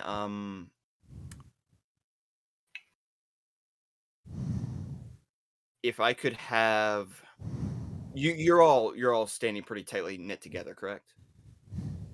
Roughly, I would say, yeah, probably. Yes. If I could have all of you make a perception check for me real quick.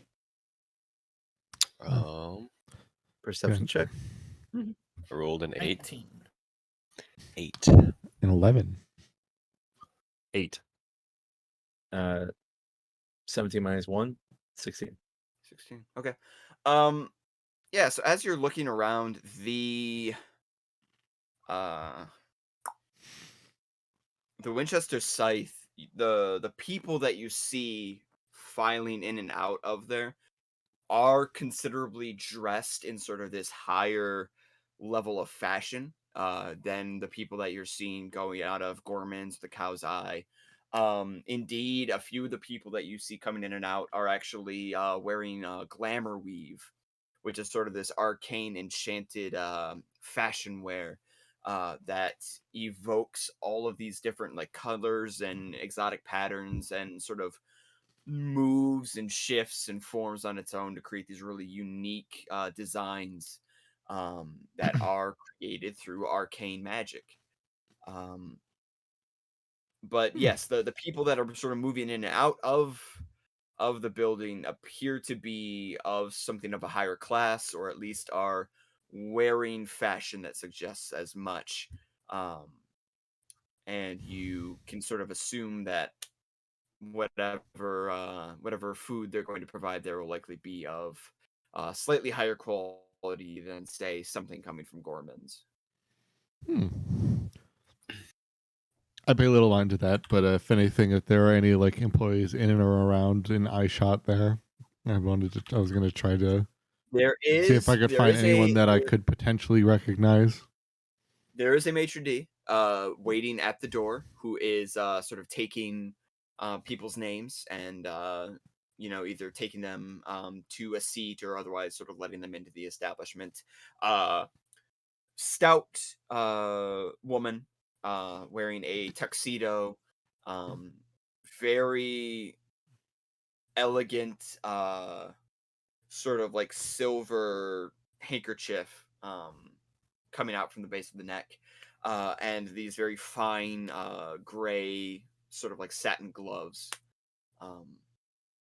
Her hair is tied back into this like really tight bun.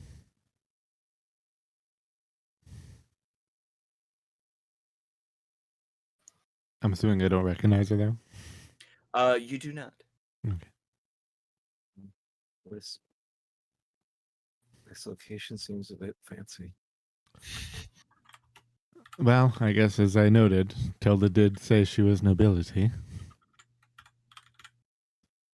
Fancy.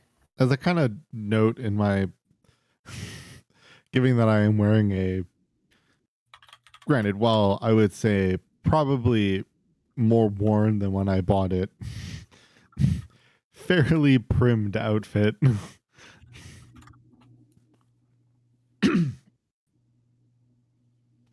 Yeah, certainly.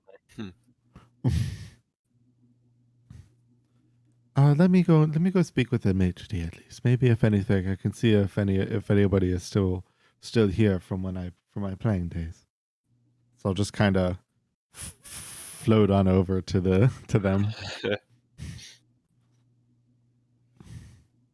The woman, human in appearance, sort of tracks you as you float forward and says, "Oh my gosh, aren't you just the prettiest thing? Welcome to the Winchester Scythe. Do you have a reservation?" I do not. I used to live here. I used to play here back a number of well, I guess fair number of years ago. Now that I think about it, with a Lady Tilda. And I was just more curious if anybody was still potentially around from those days. Oh, you were one of Tilda's friends. Okay. Yeah, well, she ain't worked here for quite a while as well. So, Ah, yes. Her unfortunate disappearance after the war didn't help things, I'm sure. yeah, we all miss her quite a bit. Was she the only one you were looking to see, or was there somebody else you were Well, no, I hoping to? was hoping to see if potentially anybody, like any of the staff were around from those days, kind of being behind the scenes to be more, more inclusive to any of them. Oh, yeah. Well, we've had a bit of turnover in the past few years, but Marco's still bartending. He's actually the lead bartender now. He's real he's a bit of a showman about it if you ask me. But he's real proud of his work.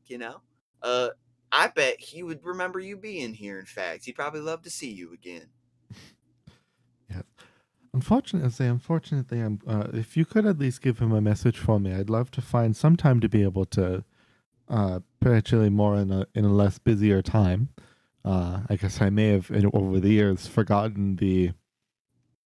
I'm with the group, and unfortunately, I may have neglected to remember the dress code after all these years.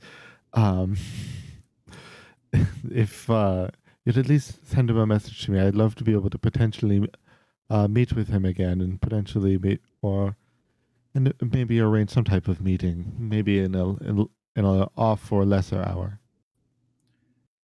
Right, certainly. What was your name again, sweetheart?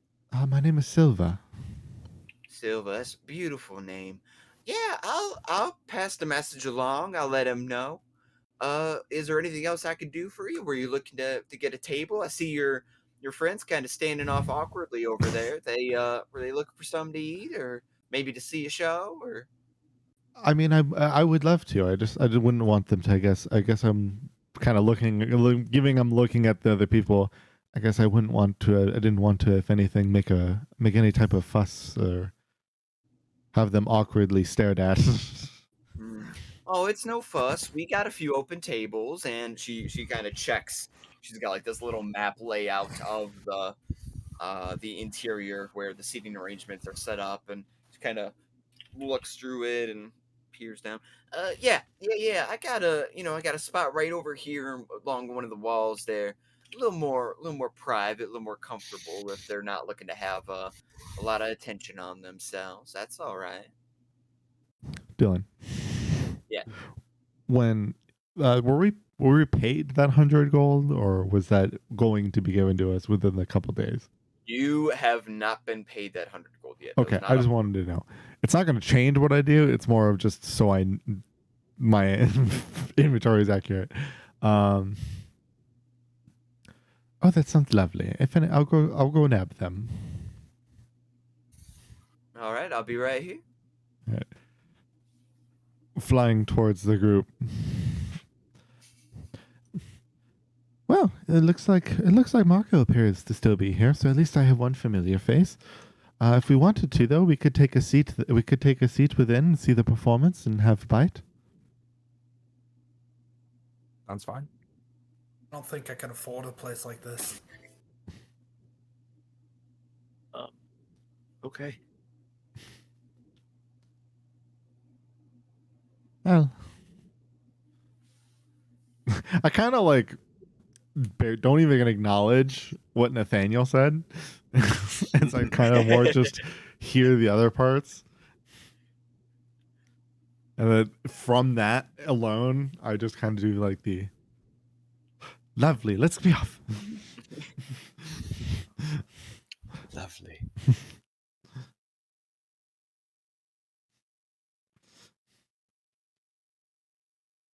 I'll just All kind right. of say it shouldn't be too expensive. Just probably slightly more than your common fare. Gonna be very. That's the problem. Don't even have common fare. That could indeed be a problem. You might be able to get water. Well, let's hope so.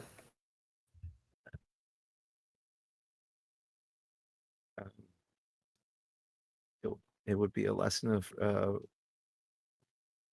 frugality. Frugality. That's the word. Yes. Yeah. Frugality. Don't strain yourself.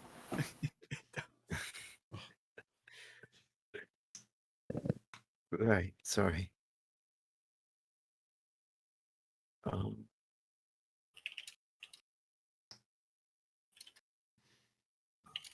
All right.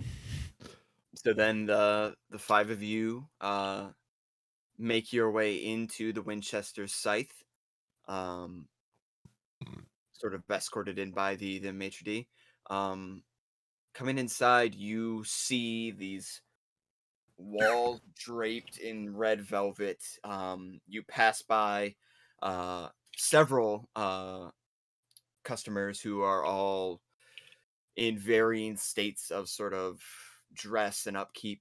Many of them sort of glance at you judgingly as you go by, not recognizing you at all.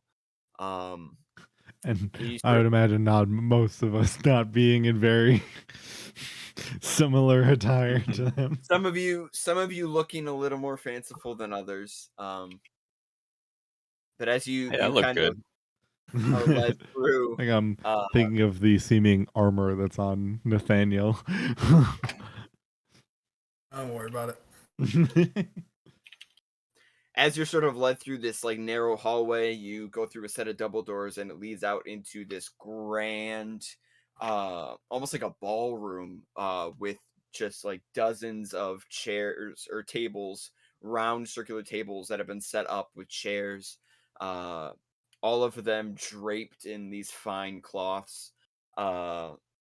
Different waiters sort of speeding all around, taking people's orders, taking food to the tables, and directly ahead of you, you see this magnificent old Victorian style stage, large wooden stage, with clear wings on the left and right side, with these enormous ever bright lights hanging from the ceiling directly above the stage, providing it with light, and a large, ornate, decorative chandelier hanging from the middle of the room itself, casting this like glowing, not especially bright light, but this sort of glowing light, giving the entire room this very elegant and cozy feel. You don't take more than 5 steps in, before you hear, from fairly off in the distance, somebody shout, "Oh, well, look who's back."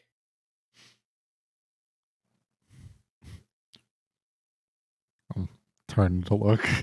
All 5 people panic because we all have something to Yeah, literally everyone is just like, excuse me. I'm fine. There's no way anyone knows me. I'm more excitedly looking. So correction, 3 of us are panicking. I'll still look. I just know it's not for me. You look in the direction No. of the shout, and you see two gentlemen sort of walking up towards you. Both of them have a glass of wine in hand. One of them is this very portly gentleman, bald head, wearing this very sort of this tuxedo that is attempting to accommodate his size to the best of its ability.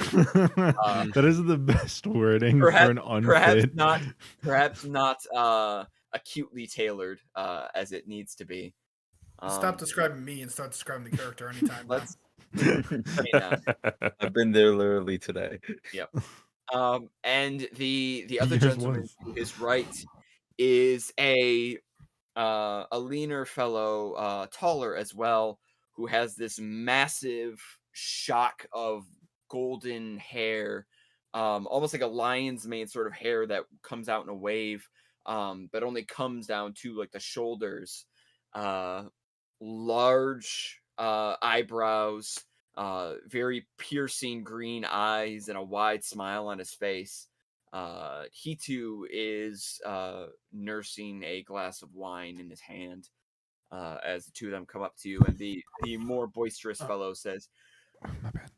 "I recognize you from years ago. You was the fairy that worked here, right? You was like the pixie woman. You was Tilda's friend. The what's it? The pixie fairy friend. Who is you again?" Do I have any recollection of these two?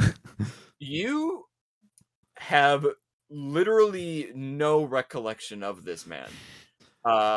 And also no recollection of the other gentleman. So I'm gonna say no. You have no recollection of either of them. My pure look of like pure joy kind of turns to confusion as I kind of look over to them and I just go, "Oh, why yes. Unfortunately, the years seem to have gotten by me, and I almost can bear. It's hard to recognize you." I recognize that look in your eye. It's been a while. I know. And he sort of reaches out. This big beefy hand is like, Sandy Crodwell. Come on, you know me, Sandy Crodwell. We went to high school together. We went to high school together. We were on track and This is field. Beavison's class. I paid for your lunch during that one field trip. Yeah. Still Am I- waiting on you to pay me back, by the way. But Am I able to make a history check on a Sandy Crodwell, or Go ahead and make a history check on a I was Sandy say, or do I have just no idea? You can absolutely make a check. Okay, on that. 16. Out of 16, you don't recognize this guy, but the name catches. Okay. Sandy Crodwell is a real estate guy who you remember Tilda talking about in passing. he owns several buildings in this sort of district, and rents out a lot of these buildings to his tenants.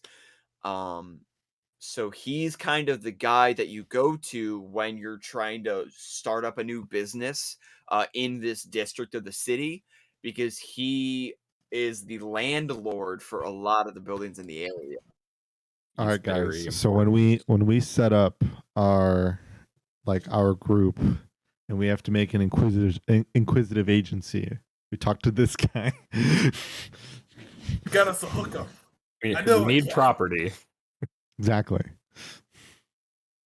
My card, you tell Sandy sent you. As I'll kind of give him a light shake, a handshake.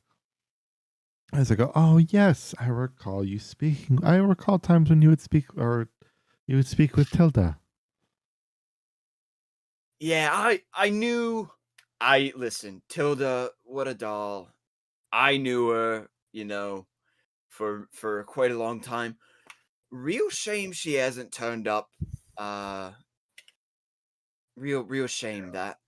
Still holding out hope that she's doing all right, We all miss her so much here at the theater. How drunk is this man? This man. Great questions. Asking real questions. I'm gonna have you make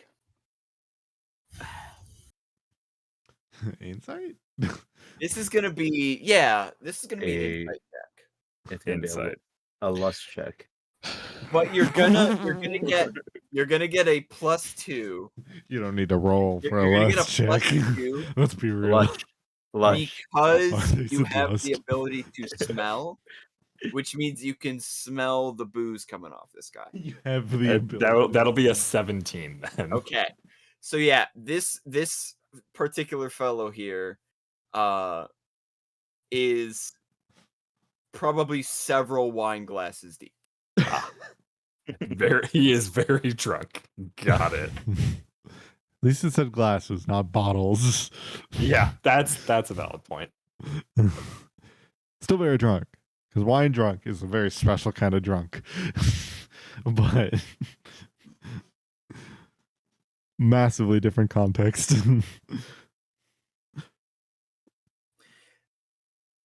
And the gentleman to his right, who for the entirety of this has just kind of been beaming at you all, wide grin from ear to ear, says, yeah, I wish I could have had the chance to meet her, everything everybody says. And, Sandy here talks her up quite a bit. I bet she was fantastic. Did you, so you knew Tilda? That's great. That's awesome. I was her accompaniment, yes. Wow, so you probably have a lot of great stories about her too. So I guess you worked here a few years back as well. That's great. Can't think of a better place to earn your day to day, And if you could, again, apologies, but can you remind me your name? Oh, I am so sorry. How rude of me. I haven't even introduced myself. And I can't count on old Sandy to do that for me either. God, he is the... Sandy looked very uncomfortable when he does that. He's loving it. He is so far gone. They are 100% the corporate people that I deal with frequently, and I just... Oh, you. He does not pick up on any kind of slight or anything like that. This is all very fun for him. But the other gentleman says, I am so sorry. Lovely to meet you. My name is... Sorry. Oh, so what was? Well, I beg your pardon. Well, Jack, leave them be. Leave them be. Sorry. Am I missing something? Is there something going on here? Like, is there a thing? No, he's Jack, you gotta tell me if there's a thing, okay? You gotta let me know. No, he is just fervently apologetic. Okay. That's hey, social butterfly. Listen, I understand. I'm right there with you. As he says in front of the fairies. Absolutely. Yeah, pleasure to do. I'm Trist. He reaches out a hand to shake not just Silva's hand, but everybody's hands. Very energetically. That pointedly does not touch him. Hey, okay. Yeah, I'm Trist. I am a frequent purveyor of the Winchester Scythe. I love it here. Where else can you go in the city to get fine theater than the Scythe? It is the place to go if you're somebody who is actually interested in the arts. Uh, so yeah, you'll see me around here. You know, I wouldn't say all the time, but pretty often. I'm around here quite a bit. So I kind of neglected to maybe mention this here, but I guess we can kind of maybe just umbrella it slightly. When he was talking about, um, Tilda Mhm. and kind of his like admiration, uh, is it possible, or like, because I'm kind of there's that realm of like, since I kind of have semi awareness of the fact that she just kind of disappeared. Like no Mhm. one really knows where she went. I've always kind of had these suspicions. Can I make a insight check on him, kind of in terms of like what that admiration kind of sounds like? Is this on Sandy or is No, this on on Trist. Trist? Okay. Trist. Yeah, go ahead and make a quick insight check. I didn't immediately have it with Sandy. It was more when, as Trist was speaking, that it just seemed Yeah. strange, and kind of like because of Trist's interactions with Sandy as well. That makes it a 21. 21.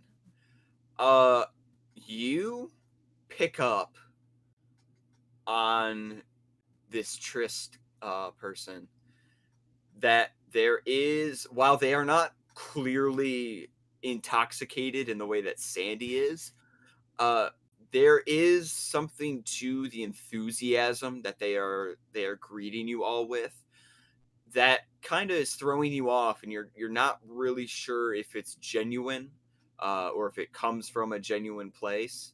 Uh, Really, it's kind of like taking you aback because it's just like the man this person is just sort of giving off this really strong 20 cups of coffee energy uh, that doesn't feel real to you, if only because you haven't experienced uh, many people quite like this. Or because he appears to be as if he had drinking 20 cups of coffee, but yet is holding a glass of wine. Yes, absolutely. Something more disingenuous than that. Okay. Well, hey, listen, we don't want to take up too much of your time, but I just, happy to meet anybody who is a friend of Sandy is a friend of a friend of mine. All right. If you ever need anything, you come find me. I'll be happy to help you out. Sorry, what was I didn't catch you all's names. Who am I making the acquaintance of? I guess as Sandy had mentioned, I am Silva. Silva, lovely to meet you. Lovely to meet you. Kind of just Fine, look to the rest of you.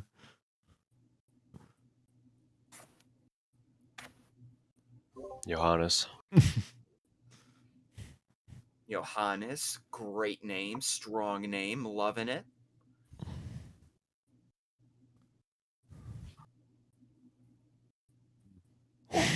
Kind of just staring. Ralphus. Ralphus, hey. What do you mean by social butterfly? Oh.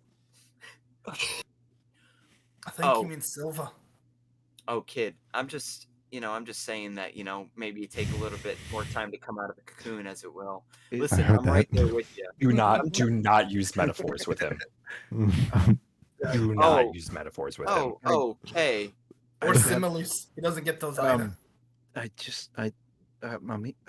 have never heard it. I'm just curious to see what it means. We'll let you know once you hatch out of your cocoon. That was a metaphor. Yes. All right, it comes from the See, he's fact picking it up. that butterflies are figuring it often known out. to be beautiful and majestic, and therefore are usually utilized as the epithet for grace. All right, thank you so much for joining or for Yeah. meeting with Oh, us. We're going to I'm go take a of seat course. now. I'm sorry. Sorry, I didn't. I hate to cut you off. I didn't get your name. You tall, hooded, and handsome. What was your name there? Me? Yeah, yeah, My you. name's Dak. Dak. Nice. This is tell you something. precisely why I was like, I have to leave it I- up to your guys' own interpretations to introduce yourselves. Let I me tell you can't something, do it Dak. for you. Let me tell you something, Dak. I like that name. Real easy to remember.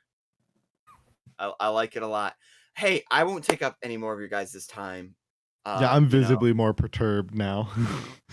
you all look like you're dying to take your seats, go get some food.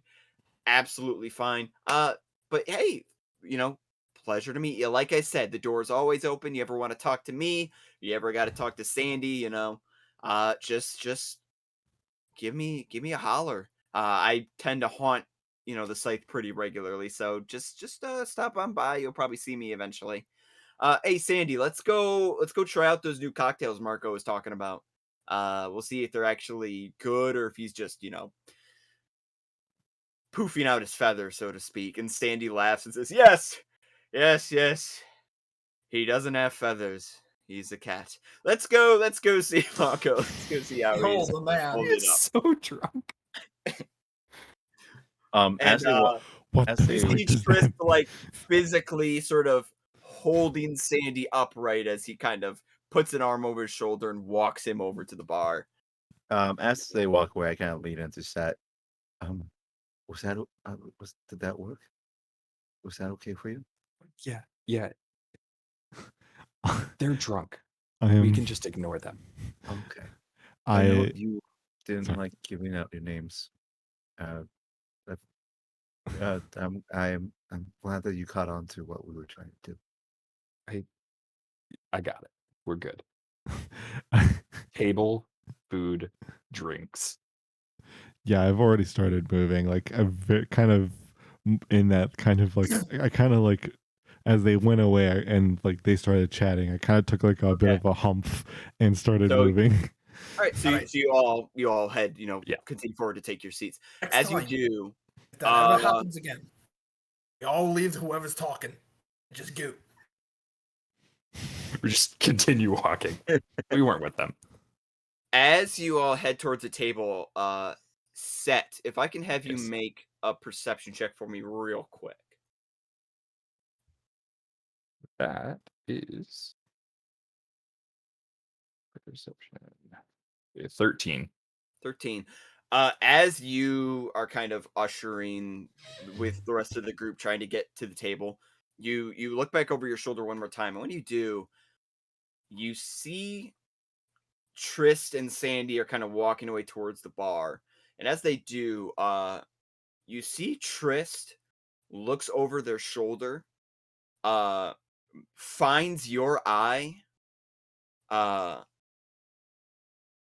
and gives you like a big ol' like wink.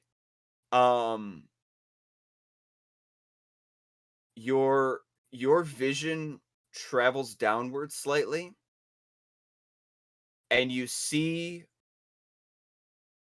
a very small serrated blade in their hand, pressed very gently up against Sandy's back. And Trist winks at you and escorts Sandy towards the bar. And with that is where we're going to end tonight's session. Hey. As the next time that we meet, you will all finally have the opportunity to take a seat and enjoy what Winchester's Scythe has to offer. Thank you all for joining us this evening. As mentioned before, be sure to check out the archives if you missed anything right here on the Natural One Media Twitch channel. And you can also check us out on Spotify as well to keep to stay caught up in audio form. Thank you all for playing. Thank you all for watching. And we will see you all next Wednesday. Take care. Bye. Goodbye. Yes, before we go. Yes. Yep.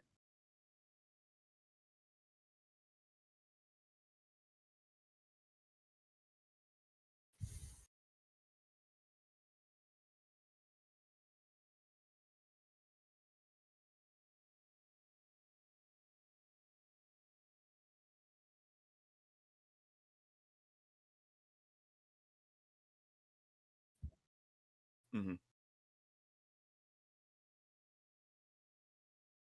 Yep. So if you miss anything, don't fret. We've got plenty of ways available for you to keep up with the campaign. And we're just getting started. It only revs up from here. All right. Peace. See you all next week. Bye. Los You're quiero welcome. mucho.